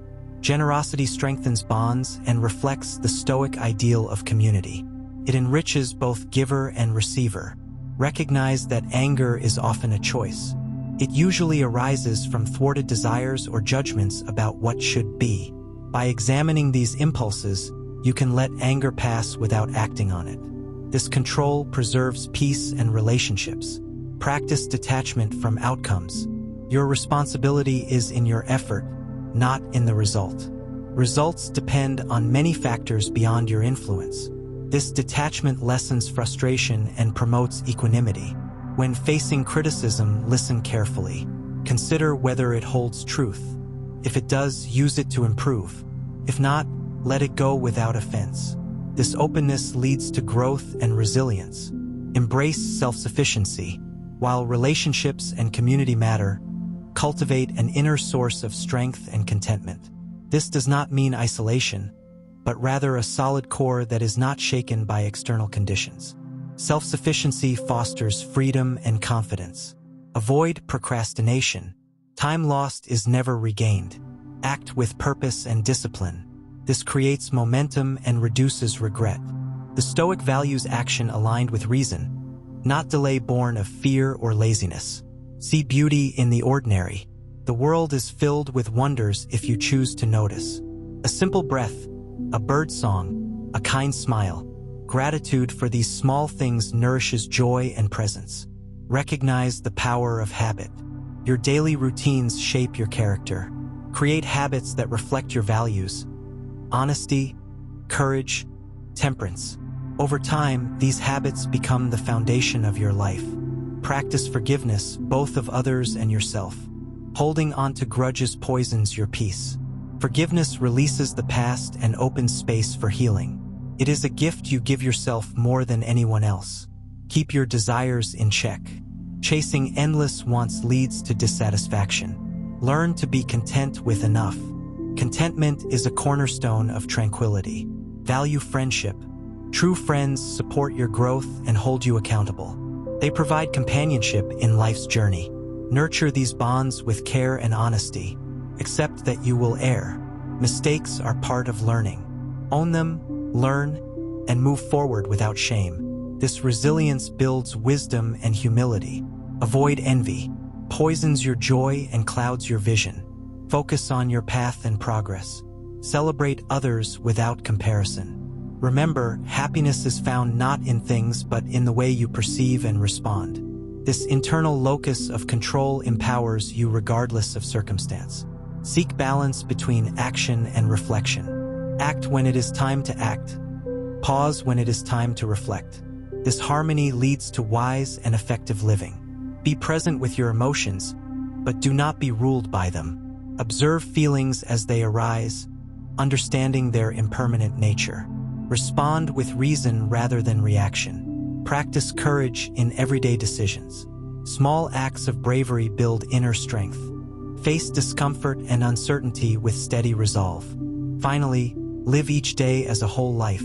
Do not compartmentalize virtue, kindness, and reason. Let them flow through every moment, every choice, every interaction. This is the Stoic path, an ongoing, vibrant practice of living well.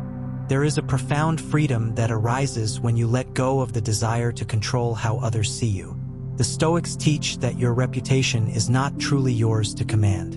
It depends on the judgments and opinions of others, which are often fickle and shallow. By detaching your sense of worth from the approval of strangers or acquaintances, you reclaim your power. Instead of bending to the expectations of the crowd, you orient yourself toward what you can control, your own intentions and actions. This clarity brings peace because you no longer live as a prisoner to public opinion, but as a sovereign of your own mind. In the quiet moments when frustration or disappointment arises, the Stoics would invite you to pause and remember the impermanence of all things. Everything changes, your situation, your feelings, even the people around you.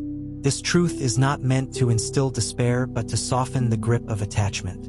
When you recognize that every joy and every trial is transient, you learn to hold them lightly, savoring the good without clinging and enduring the bad without surrender.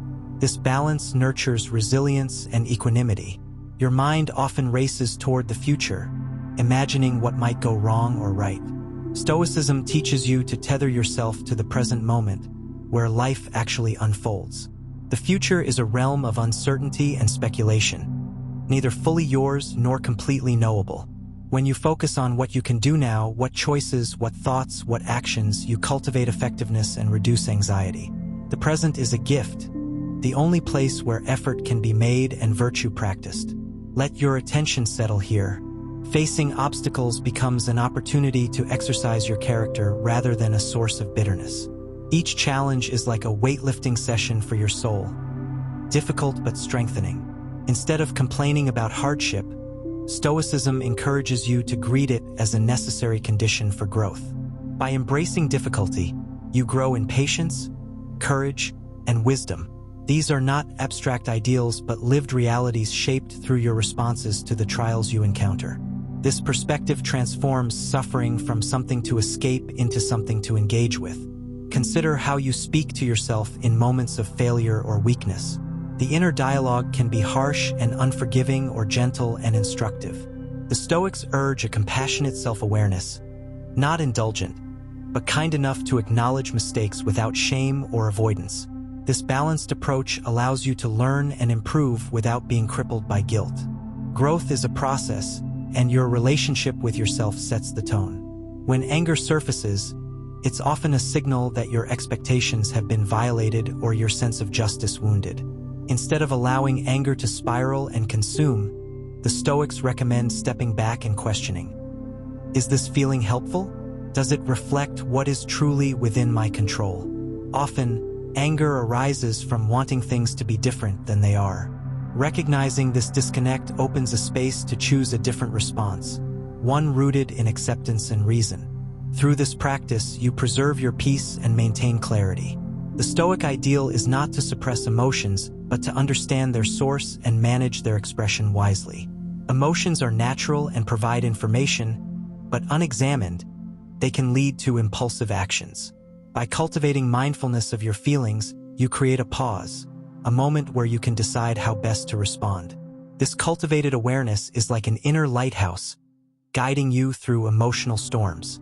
Freedom, as the Stoics see it, begins in the mind. True freedom is freedom from slavery to passions, fears, and external circumstances. You may not always choose what happens, but you can choose your attitude and your response. This inner autonomy is the highest form of liberty, far more secure than any political or social freedom. It anchors you amid chaos and uncertainty. The Stoics highlight the importance of community, not as a source of validation but as a field for practicing virtue. You are part of a larger whole and your actions affect others. This interconnectedness invites you to live with kindness, fairness, and responsibility. Serving others is not a burden but a fulfillment of your nature. In the simple acts of consideration and respect, you participate in the harmony of the cosmos. When confronted with praise, receive it with humility. Praise can be flattering but also misleading. It can inflate the ego or create dependence on approval. A Stoic responds to praise by reflecting on whether the praise is deserved and whether it aligns with true virtue. The goal is not to seek applause but to act rightly regardless of recognition. This steadiness fosters integrity. The fear of death is one of the most common human anxieties. The Stoics advise reflecting on death regularly, not to darken life but to illuminate it. Recognizing the inevitability of death sharpens your appreciation for life's fleeting nature. It reminds you to focus on what truly matters and to live fully in the time you have. This acceptance transforms death from an enemy into a teacher. You may find yourself attached to possessions or status. Stoicism teaches detachment from externals, not because they are evil, but because they are outside your control and can be lost at any moment. True security comes from cultivating inner virtues and wisdom, which no one can take from you. This understanding reduces fear and anxiety about loss. Practice simplicity. The Stoics valued a life free from unnecessary luxury and excess. Simplicity clears the mind and the soul, making space for what is essential. It encourages gratitude for what you have rather than longing for what you lack. This orientation fosters contentment and peace. The power of gratitude is immense. Regularly acknowledging what is good in your life shifts your perspective away from scarcity and complaint toward abundance and appreciation. Gratitude is not naive optimism, but a deliberate practice that deepens your connection to life's richness, even amid difficulties. In moments of decision, ask yourself, what would the wise and virtuous person do? This mental exercise aligns your actions with your highest self. It slows impulsivity and encourages integrity. Over time, this habit strengthens moral character and sharpens judgment. Be aware of your impulses toward pleasure and avoidance of pain. These natural drives can cloud judgment and lead to imbalance. Stoicism encourages moderation and discipline in desires, recognizing that unchecked cravings can lead to suffering. Cultivate self-control as a path to freedom. When you face criticism or misunderstanding, do not react with defensiveness or bitterness. Instead, consider the source and whether the critique holds value. If it does, use it as an opportunity to improve. If not, let it pass without harm to your peace. This stance fosters resilience and maturity. Life will sometimes feel chaotic or unfair. The Stoics teach that you cannot change external events but can change your perception of them. By reframing situations and focusing on your response, you regain power and calm. This mental flexibility is a hallmark of wisdom. Remember, your judgments shape your reality.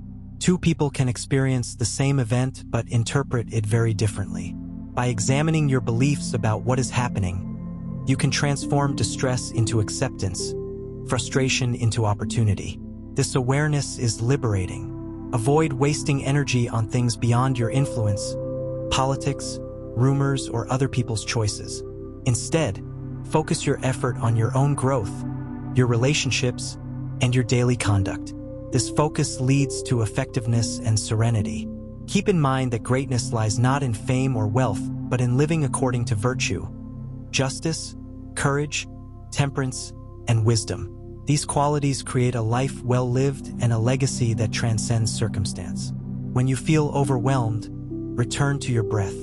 The simple act of mindful breathing centers your awareness, calms agitation, and reconnects you to the present.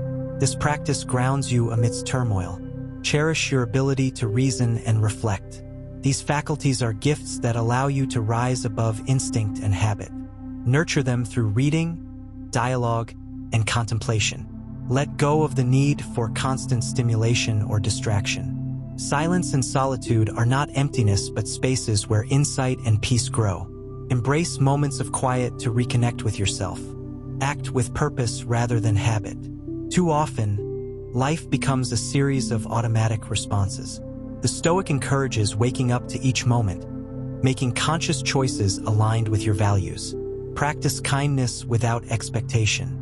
True generosity flows freely, without calculation or desire for reward. This practice enriches both giver and receiver. Accept that sometimes you will fail to live up to your ideals.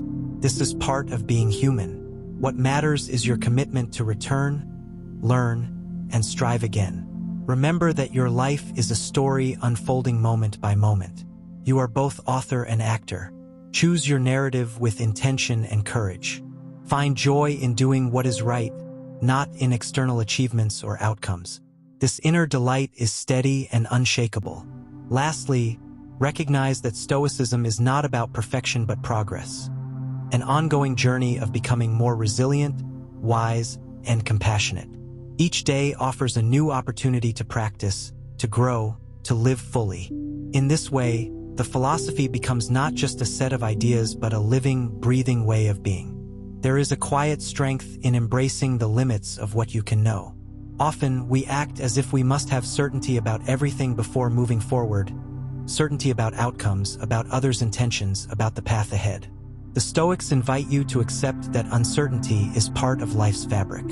Instead of fearing the unknown, treat it as fertile ground for courage and curiosity.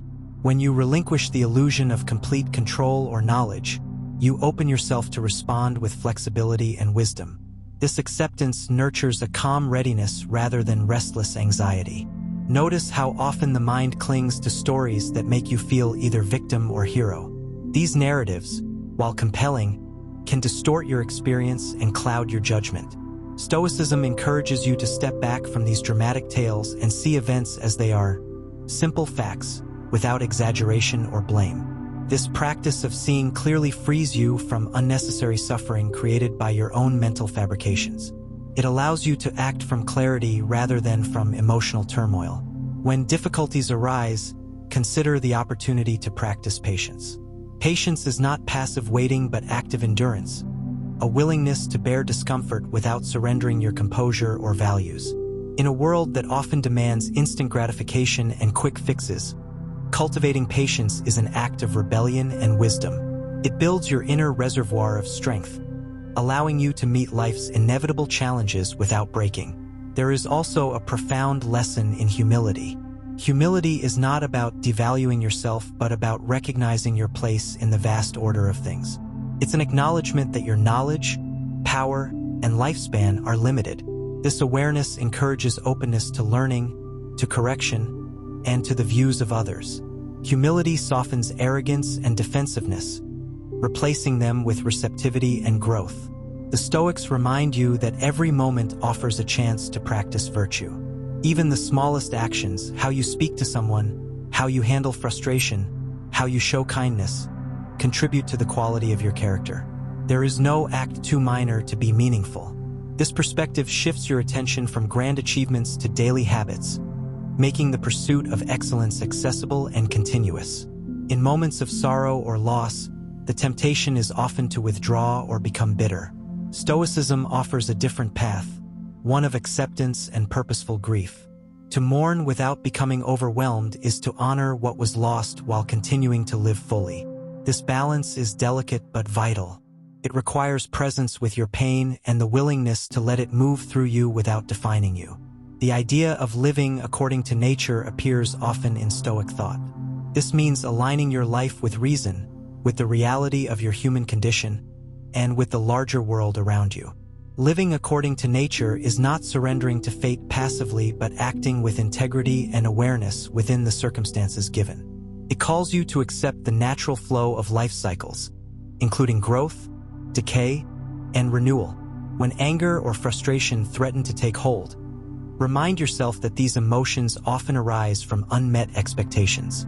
By adjusting expectations to align more closely with reality, you reduce the fuel for negative emotions. This doesn't mean lowering your standards, but cultivating realistic acceptance. When you expect less from what is outside your control, you free energy to invest in what you can influence. Consider the power of choice in how you direct your attention. Your mind is like a spotlight, and you decide where it shines. If you dwell on past mistakes, regrets, or worries about the future, you lose connection with the present moment, the only space where life actually happens.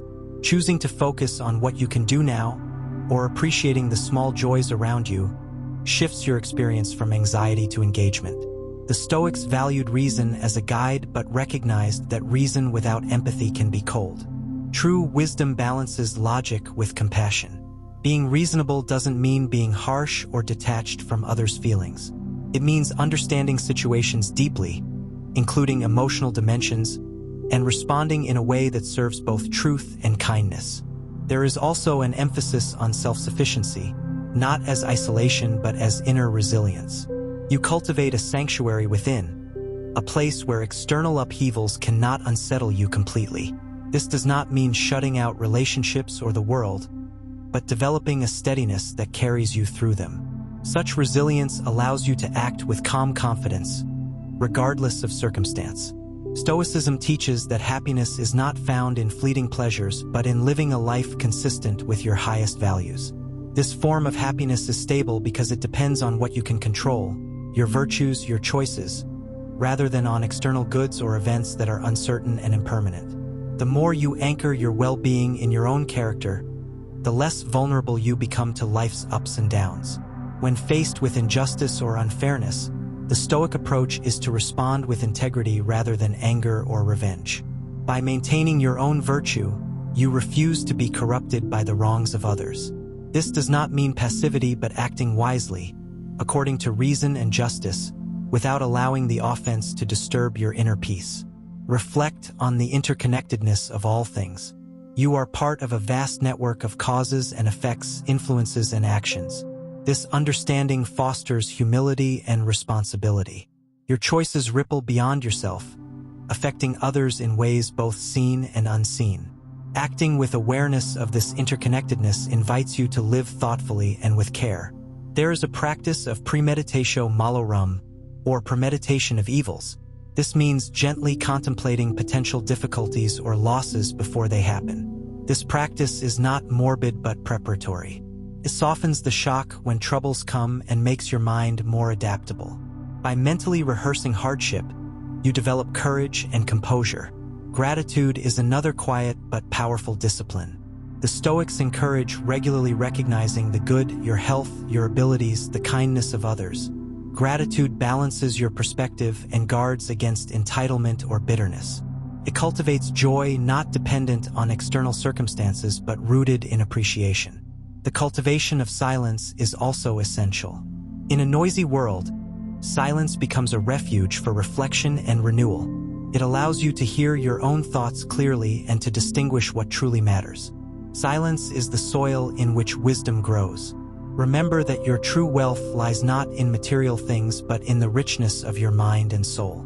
Intellectual curiosity, moral courage, and emotional balance are treasures that no external event can take away. Focusing on these inner riches shifts your values and your experience of life. You are encouraged to see every day as a fresh start. Past failures do not define you. Tomorrow offers a new chance to practice virtue. This perspective frees you from the burden of perfection and invites steady, patient progress. There is an invitation to embrace the ordinary as extraordinary. Life's mundane moments, washing dishes, walking, working, are the canvas upon which virtue is painted. When approached with presence and intention, the everyday becomes sacred. In relationships, practice acceptance of others as they are, recognizing that you cannot change them but can influence through your example and kindness. Accepting others does not mean tolerating harm but meeting people with realistic compassion. Recognize the power of your own example. Your integrity, calm, and wisdom influence the world around you more than arguments or force. Living authentically becomes your most persuasive message. When you encounter temptation or distraction, recall that immediate gratification often leads to longer-term regret. Discipline is a form of respect for your future self, a gift of self-care that strengthens freedom rather than restricts it. Keep a journal or mental record of your progress. Reflecting on your thoughts and actions clarifies your growth and highlights areas for improvement. This practice nurtures self-awareness and intentional living. Finally, recognize that Stoicism is a practice, not a destination. Each day brings new challenges and opportunities to embody these teachings. Through patience, courage, and mindful effort, you shape a life of meaning and tranquility. This path, though demanding, leads to a profound freedom, a freedom rooted in the mastery of your own mind and the embrace of life as it is. Life often confronts us with moments where everything seems uncertain, where the ground beneath our feet feels unstable. The Stoics understood this deeply. They teach us to find not the illusion of permanence, but the steadfastness within ourselves. This steadiness is cultivated not by changing the world to suit us, but by changing our responses to it. When chaos appears external, the internal calm you nurture becomes your anchor. Imagine how often your mind races toward judgment of yourself, others, or circumstances. The Stoic path gently redirects this impulse toward understanding. Instead of rushing to label something as good or bad, favorable or unfair, you learn to observe it simply. This pause creates space where reason can enter and guide you to a measured response, free from the distortions of passion. Consider the power of focusing on what truly belongs to you. Your thoughts, your choices, your intentions, these are yours alone. The rest, the opinions of others, events, outcomes, are outside your sphere of control. By training yourself to center your attention on what you can own and shape, you conserve your energy and avoid unnecessary frustration. When setbacks happen, Stoicism invites you to see them as tests of character. Not obstacles meant to stop you, but challenges that reveal your capacity for resilience and virtue. This shift in perspective transforms suffering into a form of growth, where pain becomes a teacher rather than a prison. Think about how easily you let external opinions affect your peace. The Stoics remind us that only our own judgment truly matters. When you detach your sense of worth from approval or criticism, you build an inner fortress that no word or deed can breach. This independence is not isolation but freedom. The idea of nature as a guide is profound.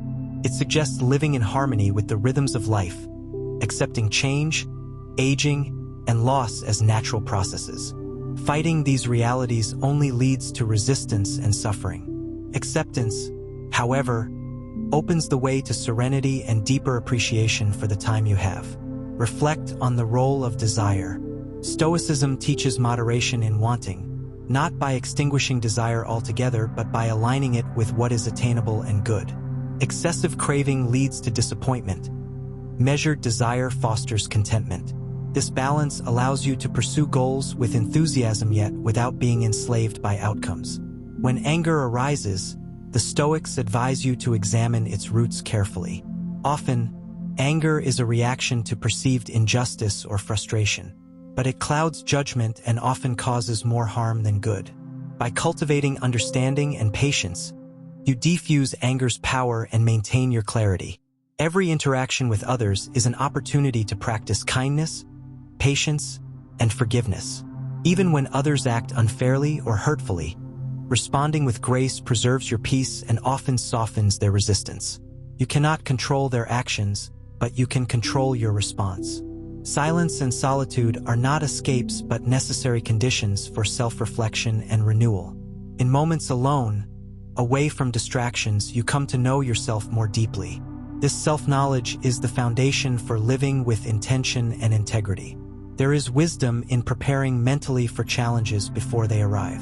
This mental rehearsal does not invite worry but readiness. By imagining potential difficulties, you lessen their shock and prepare yourself to meet them calmly and wisely. Gratitude is a humble recognition of what is already present.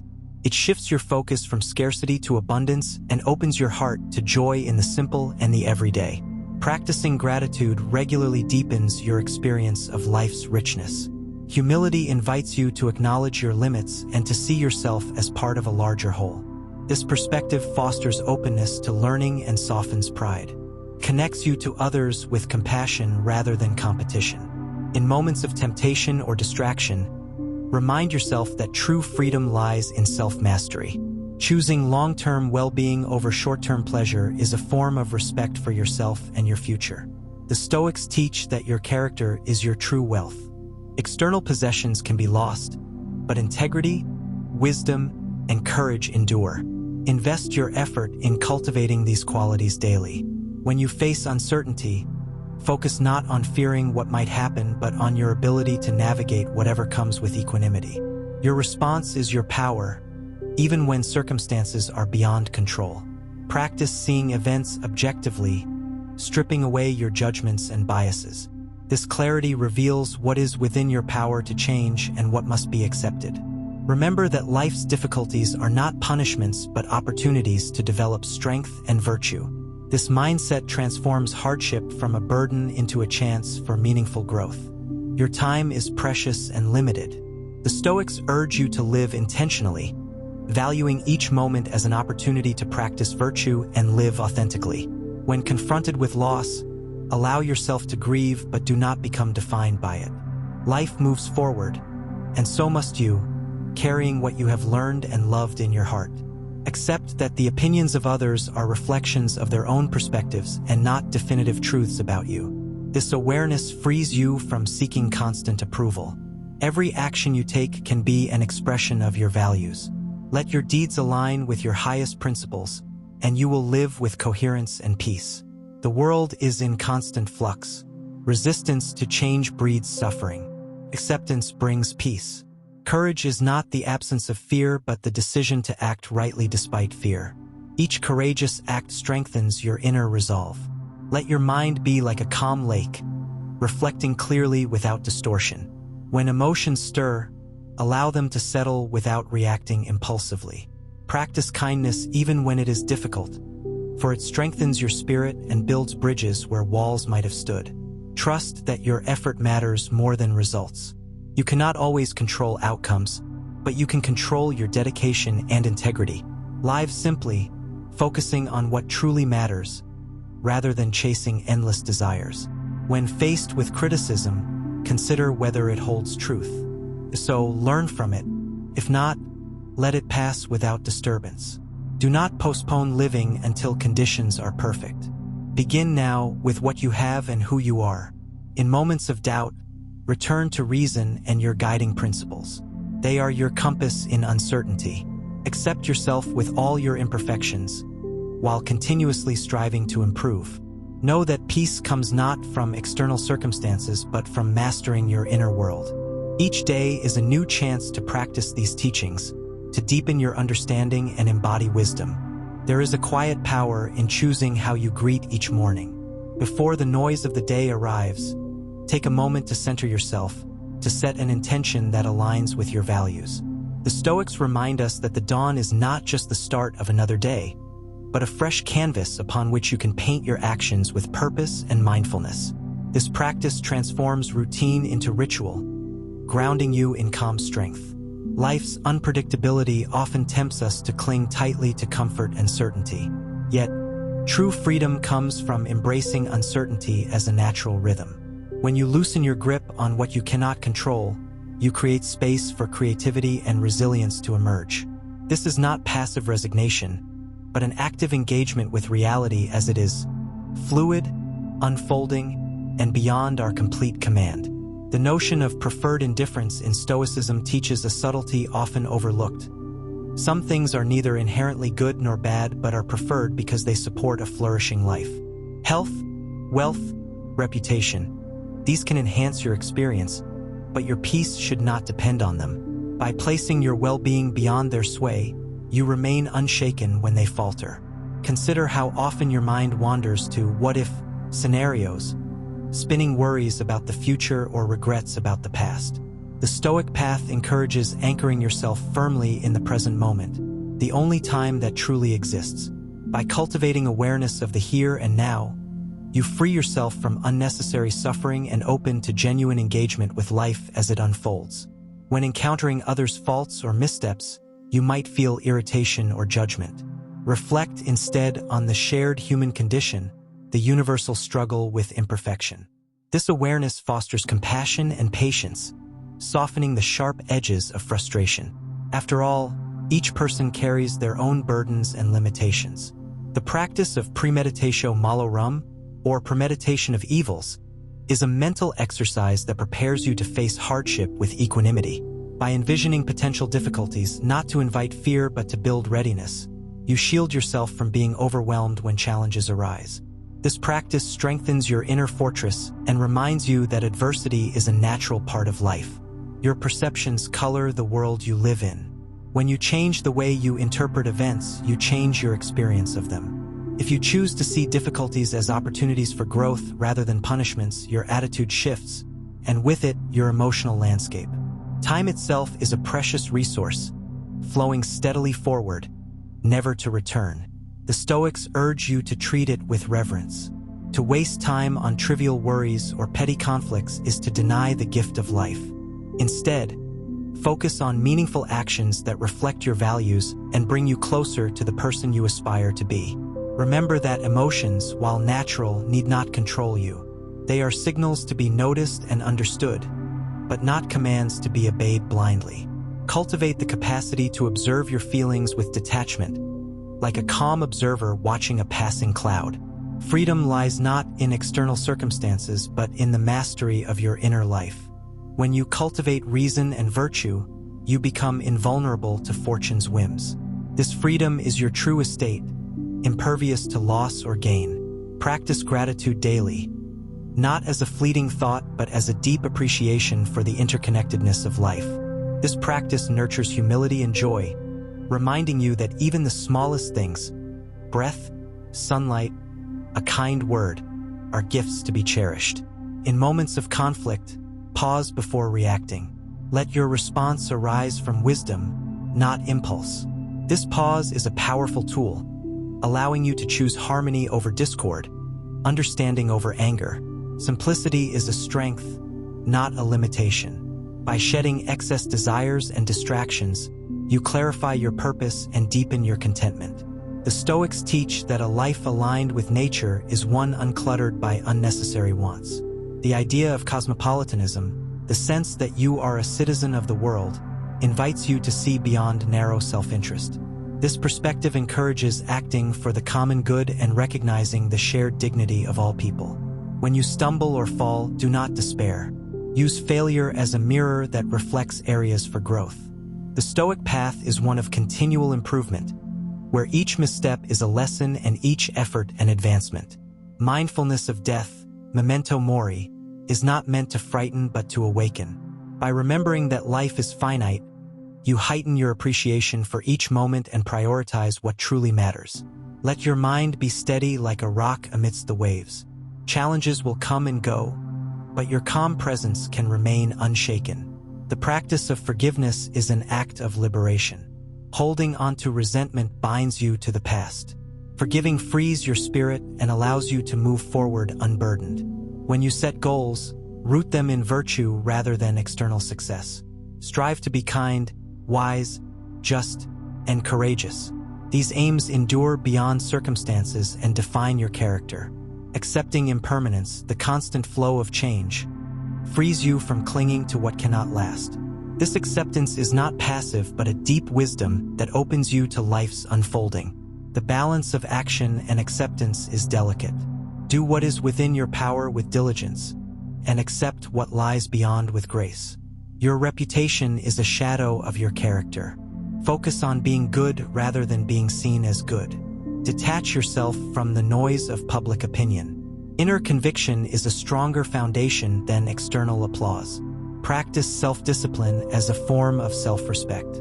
Each choice to act with integrity reinforces your freedom. The present moment is your home. Dwelling there fully is the practice of a fulfilled life.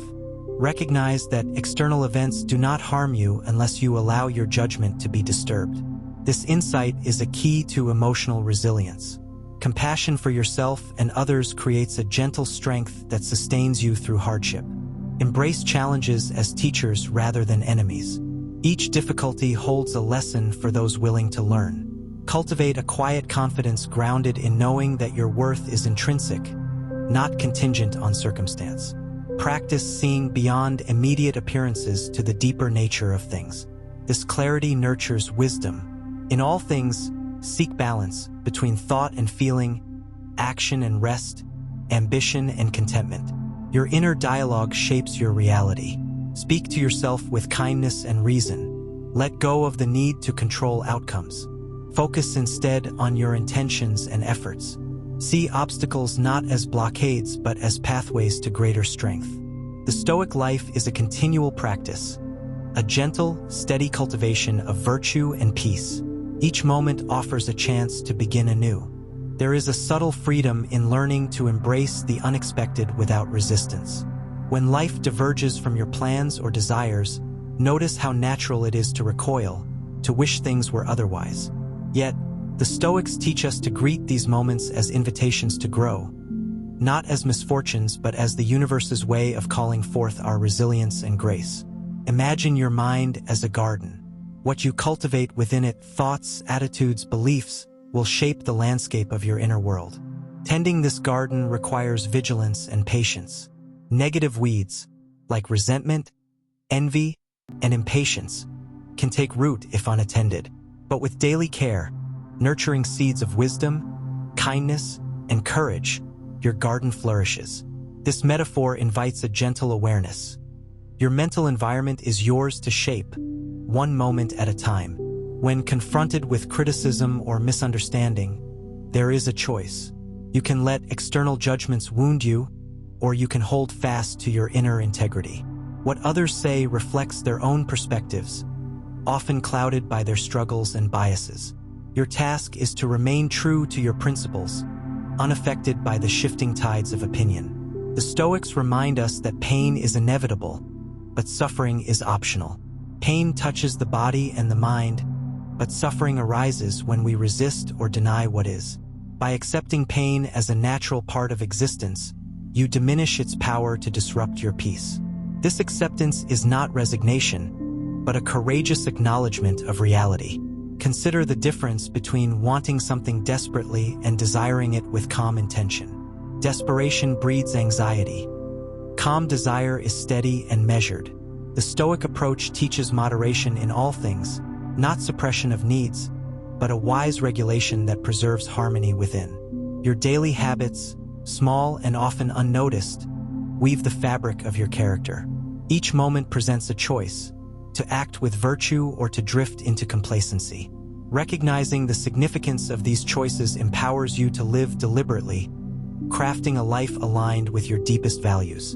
When facing injustice, it is natural to feel anger or indignation. Yet, the Stoics encourage responding not with reactive fury but with measured justice and understanding. True strength lies in correcting wrongs without losing yourself to bitterness or hatred. Life's impermanence invites us to cherish relationships deeply, rather than taking others for granted. The Stoic perspective encourages presence and gratitude in every interaction. This awareness fosters deeper connections grounded in authenticity and respect. Every challenge you encounter carries a lesson uniquely suited to your growth. Sometimes these lessons are gentle whispers. Other times, they arrive as storms. Welcoming both as teachers rather than punishers shifts your perspective from victimhood to mastery. Your thoughts about events influence your emotions far more than the events themselves. This insight is transformative. By training your mind to interpret situations through a lens of reason and virtue, you can maintain tranquility even amidst chaos. The practice of reflecting on your actions each day is a cornerstone of the Stoic path. Taking time to honestly assess your behavior, where you succeeded, where you faltered, cultivates humility and continuous improvement. This reflection is not self-criticism but a compassionate inquiry aimed at growth. Recognize that desires often mask deeper fears. When you feel restless or unsatisfied, pause to identify what lies beneath. This awareness helps you address root causes rather than chasing fleeting pleasures. Stoicism teaches the importance of focusing on what is within your power, the thoughts you think, the actions you take, while releasing attachment to what you cannot control. This distinction is a source of profound peace. The wise person views life as a journey rather than a destination. Embracing this mindset allows you to find meaning in the process itself, not only in outcomes. Your capacity for kindness is a strength that transforms both your life and the lives of others. Acts of compassion, no matter how small, ripple outward in ways you may never see. Time spent worrying about things that may never happen is time lost from living fully now. The Stoics encourage a disciplined mind that stays rooted in present realities. Facing death with calm acceptance is perhaps the ultimate test of wisdom. By acknowledging mortality, you cultivate urgency to live with purpose and authenticity. Remember that true power lies not in dominating others, but in mastering yourself. Self-control is the foundation upon which all other virtues rest. The world is a dynamic place, constantly changing. By embracing change as the natural order, you avoid unnecessary suffering and remain adaptable. Anger is a reaction that clouds judgment and harms the soul. By pausing before responding, you reclaim control and act with clarity. The Stoics practiced a form of mental rehearsal, imagining potential challenges to prepare the mind. This anticipatory calm shields you from shock and promotes steady resolve. Choose your companions wisely, for those you spend time with influence your character. Surround yourself with those who inspire virtue and wisdom. Every moment offers an opportunity to practice gratitude, even amid hardship. Gratitude is not about ignoring difficulties, but about recognizing the good that persists alongside them. When you speak, let your words be thoughtful and measured. Speak to build up rather than tear down, to clarify rather than confuse. Stoic wisdom encourages embracing simplicity, not just in possessions but in desires and expectations. A simple life fosters contentment and reduces distraction. The pursuit of excellence is a lifelong endeavor. Progress, no matter how small, is to be celebrated as evidence of your commitment to growth. Humility is the recognition of your limitations and the openness to learn from all experiences and people. Seek to act with justice, not for recognition but because it aligns with your nature. Justice is a virtue that connects you to the larger community. Your mind is your sanctuary. Protect it from negativity and cultivate thoughts that nourish peace and clarity. In moments of doubt, return to the principles that guide you. These anchors provide stability amid uncertainty. Savor the ordinary moments, the taste of food, the warmth of sunlight, the sound of a friend's voice. These simple experiences ground you in presence. The practice of forgiveness frees you from chains of resentment. It is a gift you give yourself to move forward unburdened. Let your actions be consistent with your values, even when no one is watching. Integrity is the quiet foundation of character. Approach difficulties with curiosity rather than fear. Each challenge reveals new facets of your strength. Do not seek perfection, but strive for progress and earnest effort. The inner dialogue you cultivate shapes your self-worth. Treat yourself with the same kindness you offer others. Detach from the desire for approval. Instead, seek approval from your own conscience. When you feel overwhelmed, focus on the next right action, breaking down large challenges into manageable steps. Let patience be your companion. Change and growth unfold in their own time. Respect the natural order, knowing that everything arises, exists, and passes away in its due course. Practice generosity, sharing your time, attention, and resources without expectation. Recognize that peace comes from within and cannot be bestowed by external circumstances. Every day, recommit to living with intention, wisdom, and compassion. This steady commitment is the path to freedom. In embracing these teachings, you step into a life of quiet strength, undaunted by fate, guided by reason, and rich in meaning. There's a profound quiet that comes with understanding how much of life is beyond your control, and yet, how much still rests in your hands. This paradox is the heart of Stoicism, a kind of peaceful tension that calls you to act with resolve, knowing full well that results are never guaranteed. Imagine standing at the edge of a vast ocean, feeling the power of the waves, but also the calm steadiness of the shore beneath your feet. That steadiness is your reason, your will, your choice to respond rather than react. When life presents a hardship, it can feel like a sudden storm. The impulse is to resist, to fight against the wind and the rain. But what if you lowered your sails instead? What if you adjusted your course not to avoid the storm, but to navigate through it with skill and grace? This is not about surrender. It's about flexibility and wisdom. Sometimes the strongest stance is the one that bends rather than breaks.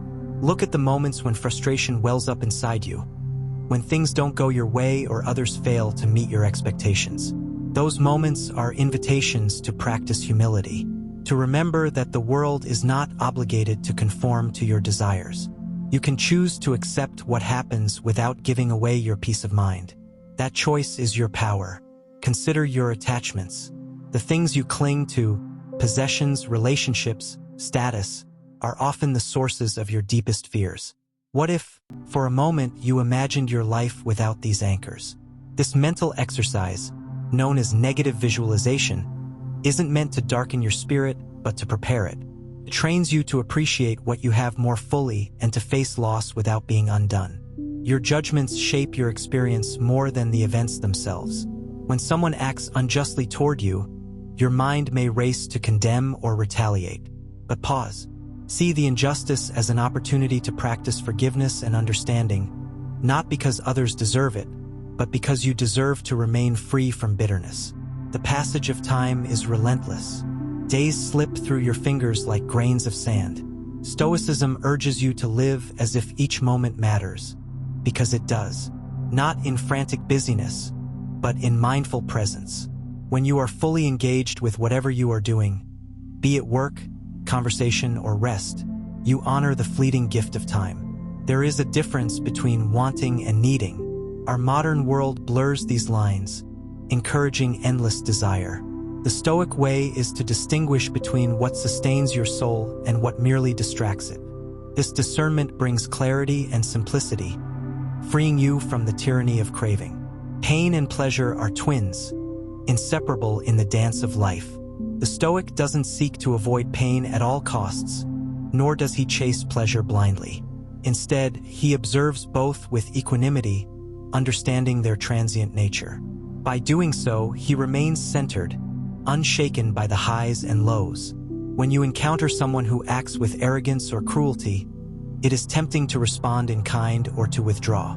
The Stoics counsel a third way: compassion. Recognize that such behavior arises from ignorance and suffering. Your compassion is not for their approval, but for your own liberation from anger and resentment. Your mind is like a fortress. Guard its gates carefully. Thoughts that disturb your peace are like invaders seeking entry. Cultivate the habit of questioning these thoughts.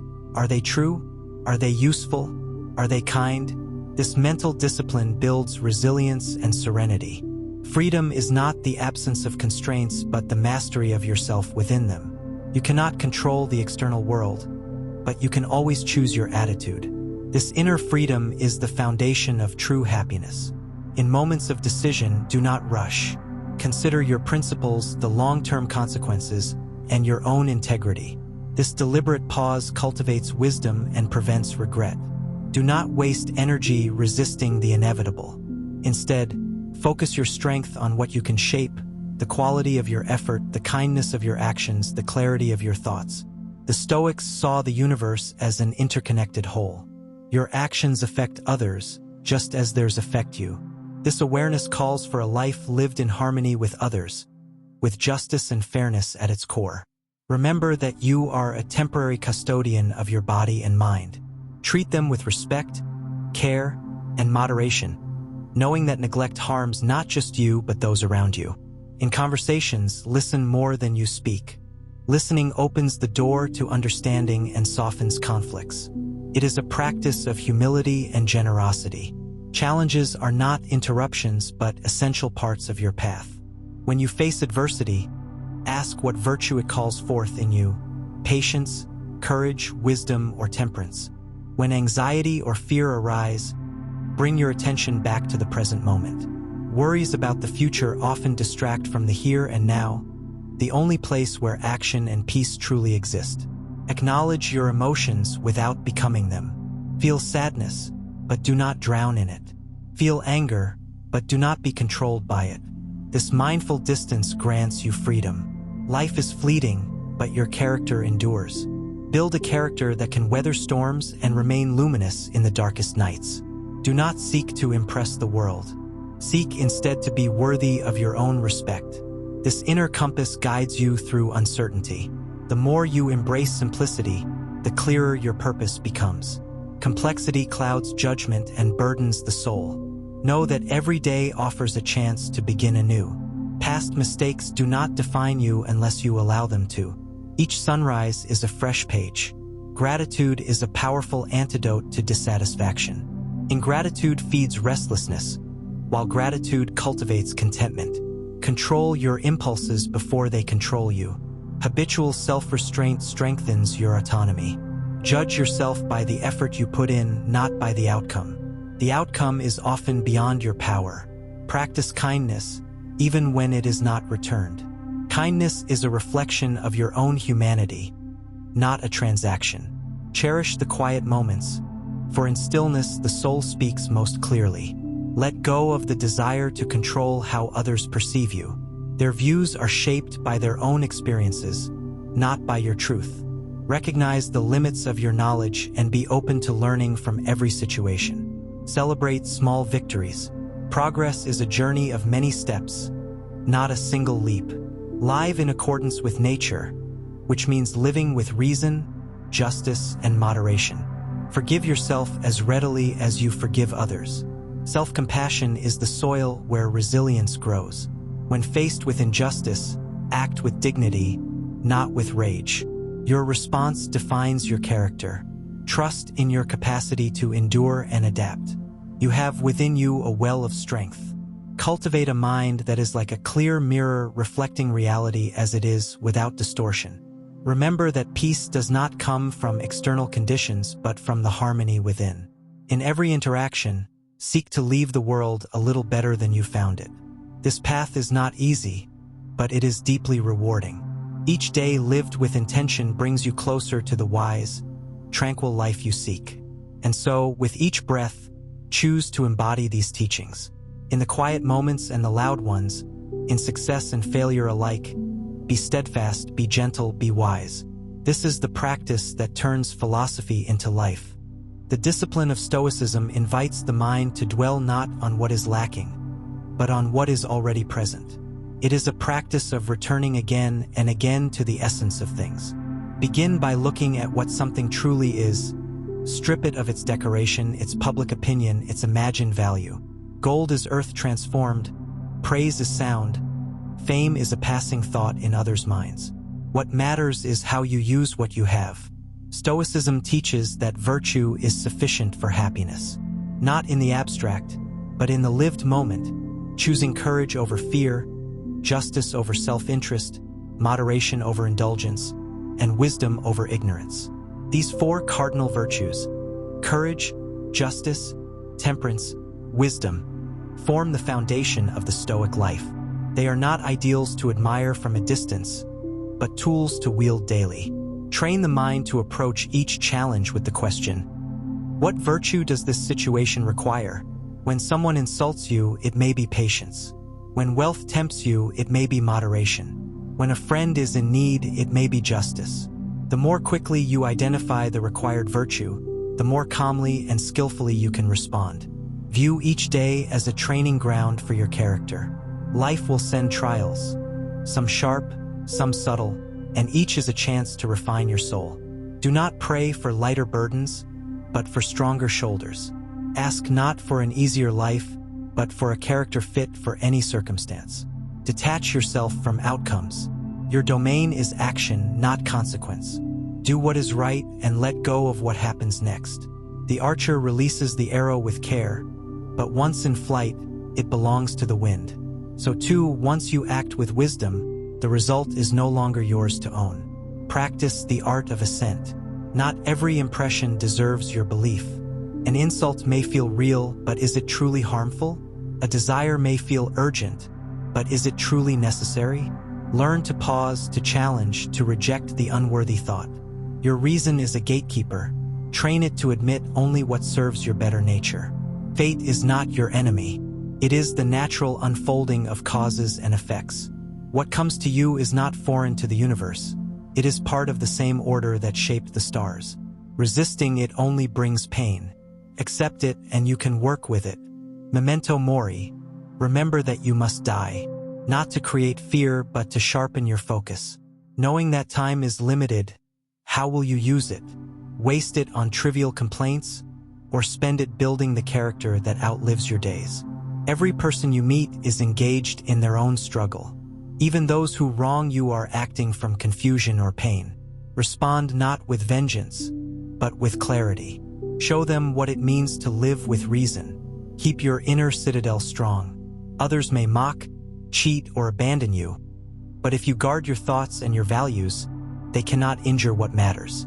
That is the fortress Stoicism builds. Not walls around your body, but a sanctuary in your soul. Practice voluntary discomfort.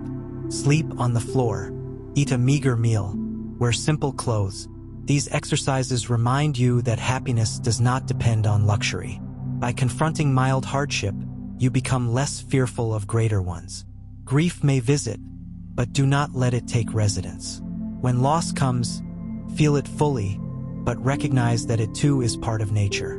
What was given to you was always on loan. Be thankful you had it at all. Train your desires.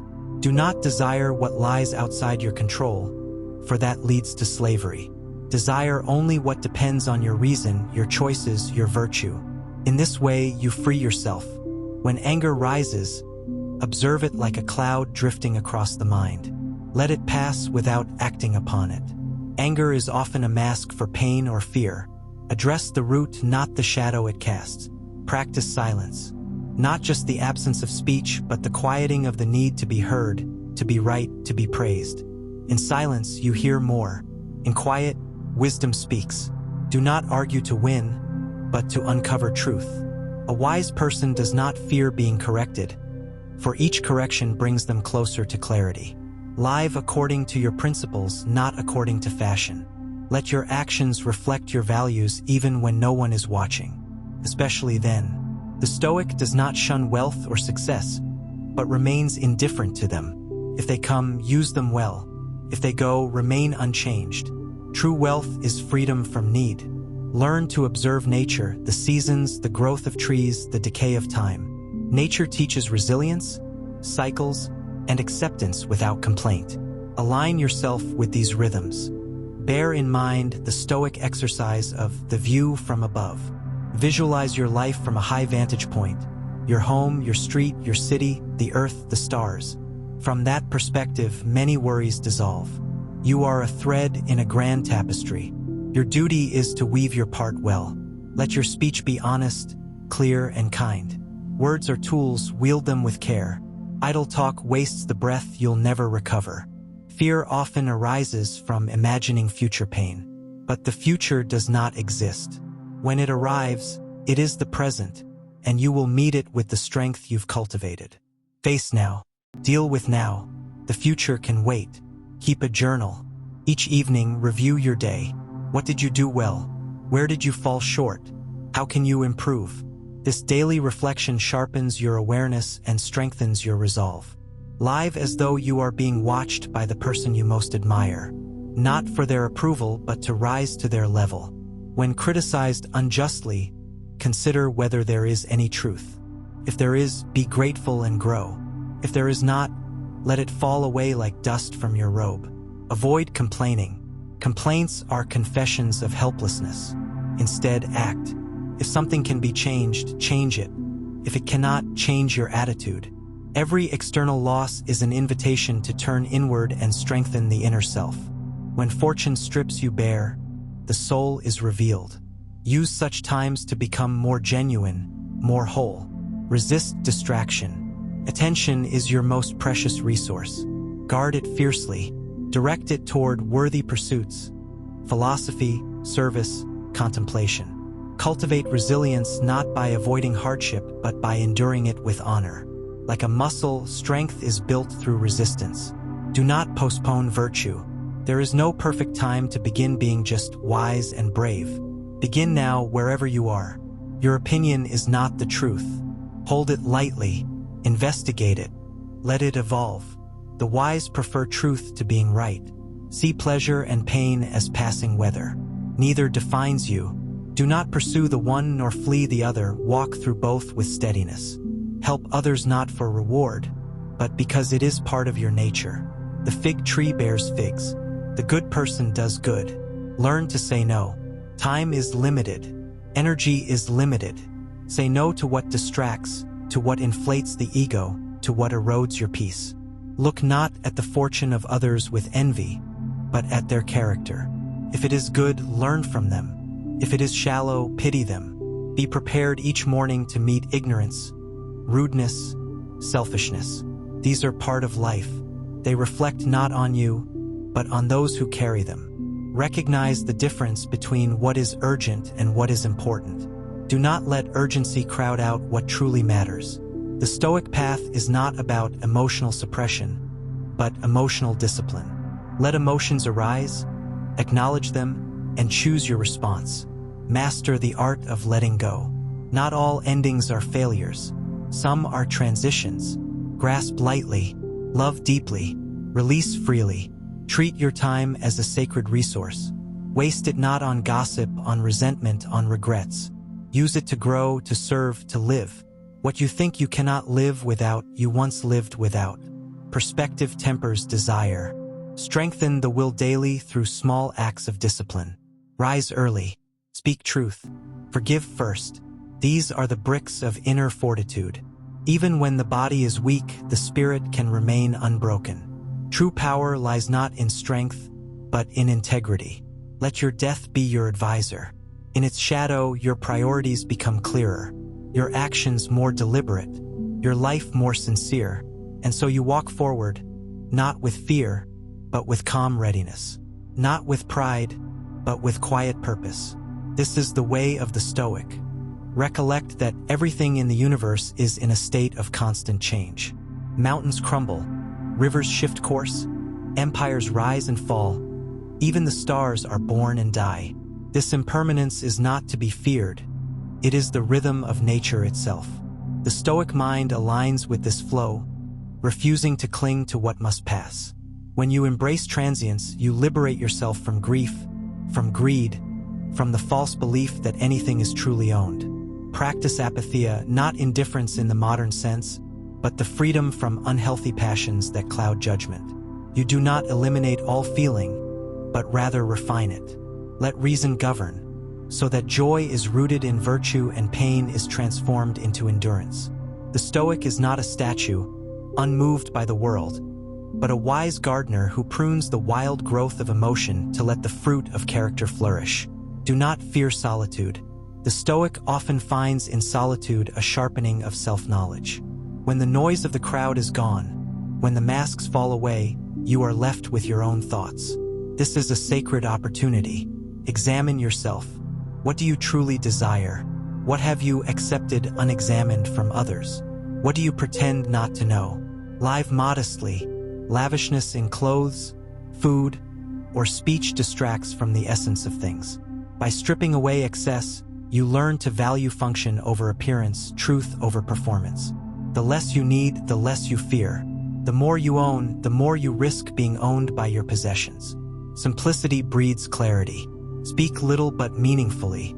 A tongue that runs without restraint breeds gossip, arrogance, and vanity. Let your words be few and your silence wise. The Stoics valued restraint not as a repression but as a refinement, each word carefully chosen, each phrase carrying weight. Hold your friendships to a high standard. Better one companion of integrity than a crowd of flatterers. Do not seek those who agree with you in all things, but those who challenge you to be better. A true friend reflects your character, not your ego. Study death without dread.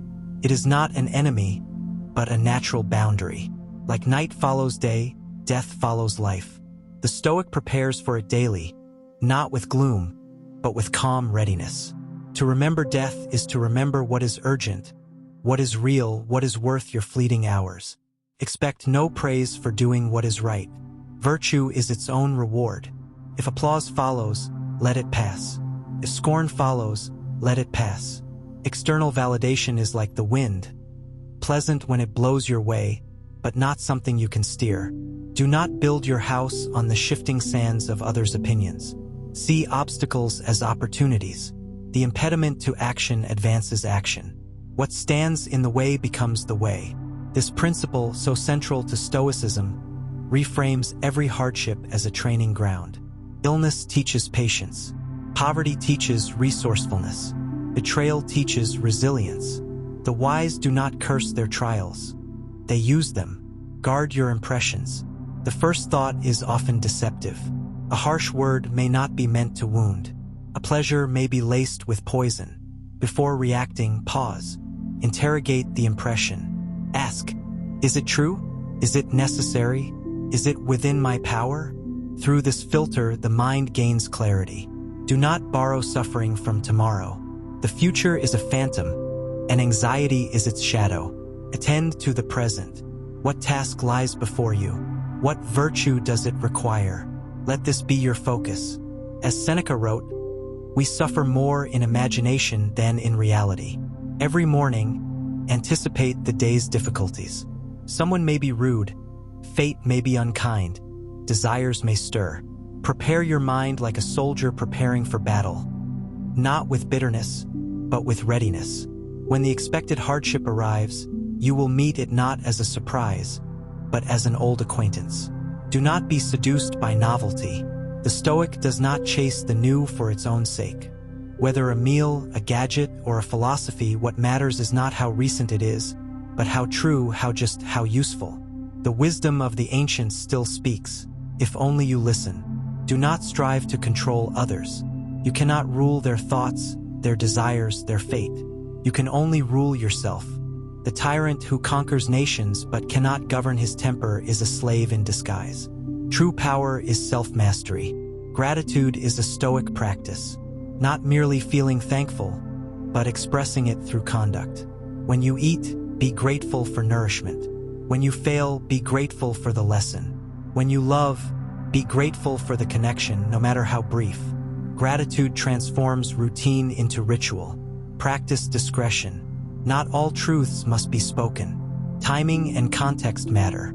Even the wisest insight can become harmful if delivered with arrogance or at the wrong moment.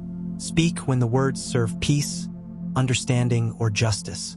Live as if the eyes of the wise are upon you. Even when alone, act as though your soul were visible. This creates consistency. No masks, no pretenses, only the steady glow of character in every moment. Time is your most precious possession. It cannot be stored, traded, or reclaimed. Spend it on what uplifts the soul. Avoid those who squander it in trivialities. Choose your companions with care. Their habits shape your own. Do not compare yourself with others. The oak does not envy the pine. Each grows according to its nature. Focus on your own path and let others walk theirs. What matters is progress, not position. Recognize the limits of human understanding. Much is hidden. Much is uncertain. Do not pretend to know what you do not. Wisdom begins with humility and ends with serenity. Be wary of flattery. It is a poison sweetened with praise. A flatterer mirrors your ego, not your essence. Seek those who tell you what you need to hear, not what you wish to hear. Accept your fate, but do not submit passively. Stoicism is not fatalism. It is engagement with the world on its terms. You act with resolve, knowing that the outcome belongs to fortune, but the effort belongs to you. Pursue excellence, not perfection. Perfection is an illusion, a mirage that leads to paralysis. Excellence is a habit, a discipline of doing the best with what you have, where you are, again and again. Do not be ruled by public opinion. The crowd is fickle, often wrong, and driven by passions. Stand firm in your principles even when mocked or misunderstood. Truth does not depend on applause. If you lose something external, money, status, health, remind yourself, you did not lose yourself. What is essential is within you and cannot be taken without your consent. Nature does not rush, yet everything is accomplished. Learn to act with patience. Do not confuse stillness with stagnation. Growth often occurs invisibly. Control your appetites. The more you feed them, the more they demand. The Stoic finds pleasure in moderation, joy in restraint. He eats to nourish, speaks to enlighten, rests to renew. Honor your duties, whether great or small, visible or unseen. Each task is a chance to demonstrate character. Fulfill your role not for recognition, but because it is yours. Learn from all things. A child may teach patience. A beggar may teach humility. A storm may teach surrender. The world is a living classroom for those willing to observe. Do not fear being misunderstood. Speak clearly. Act justly. Let time reveal your motives. The judgment of the many is not the measure of worth. Reside in the present. The past is gone, the future uncertain. Only now is real. Let your thoughts, words, and actions arise from this moment, fully lived, fully embraced. And so, walk the path of Stoicism not as a performance, but as a quiet revolution. Each choice, each response, each breath becomes an expression of a mind governed by virtue and a soul aligned with nature.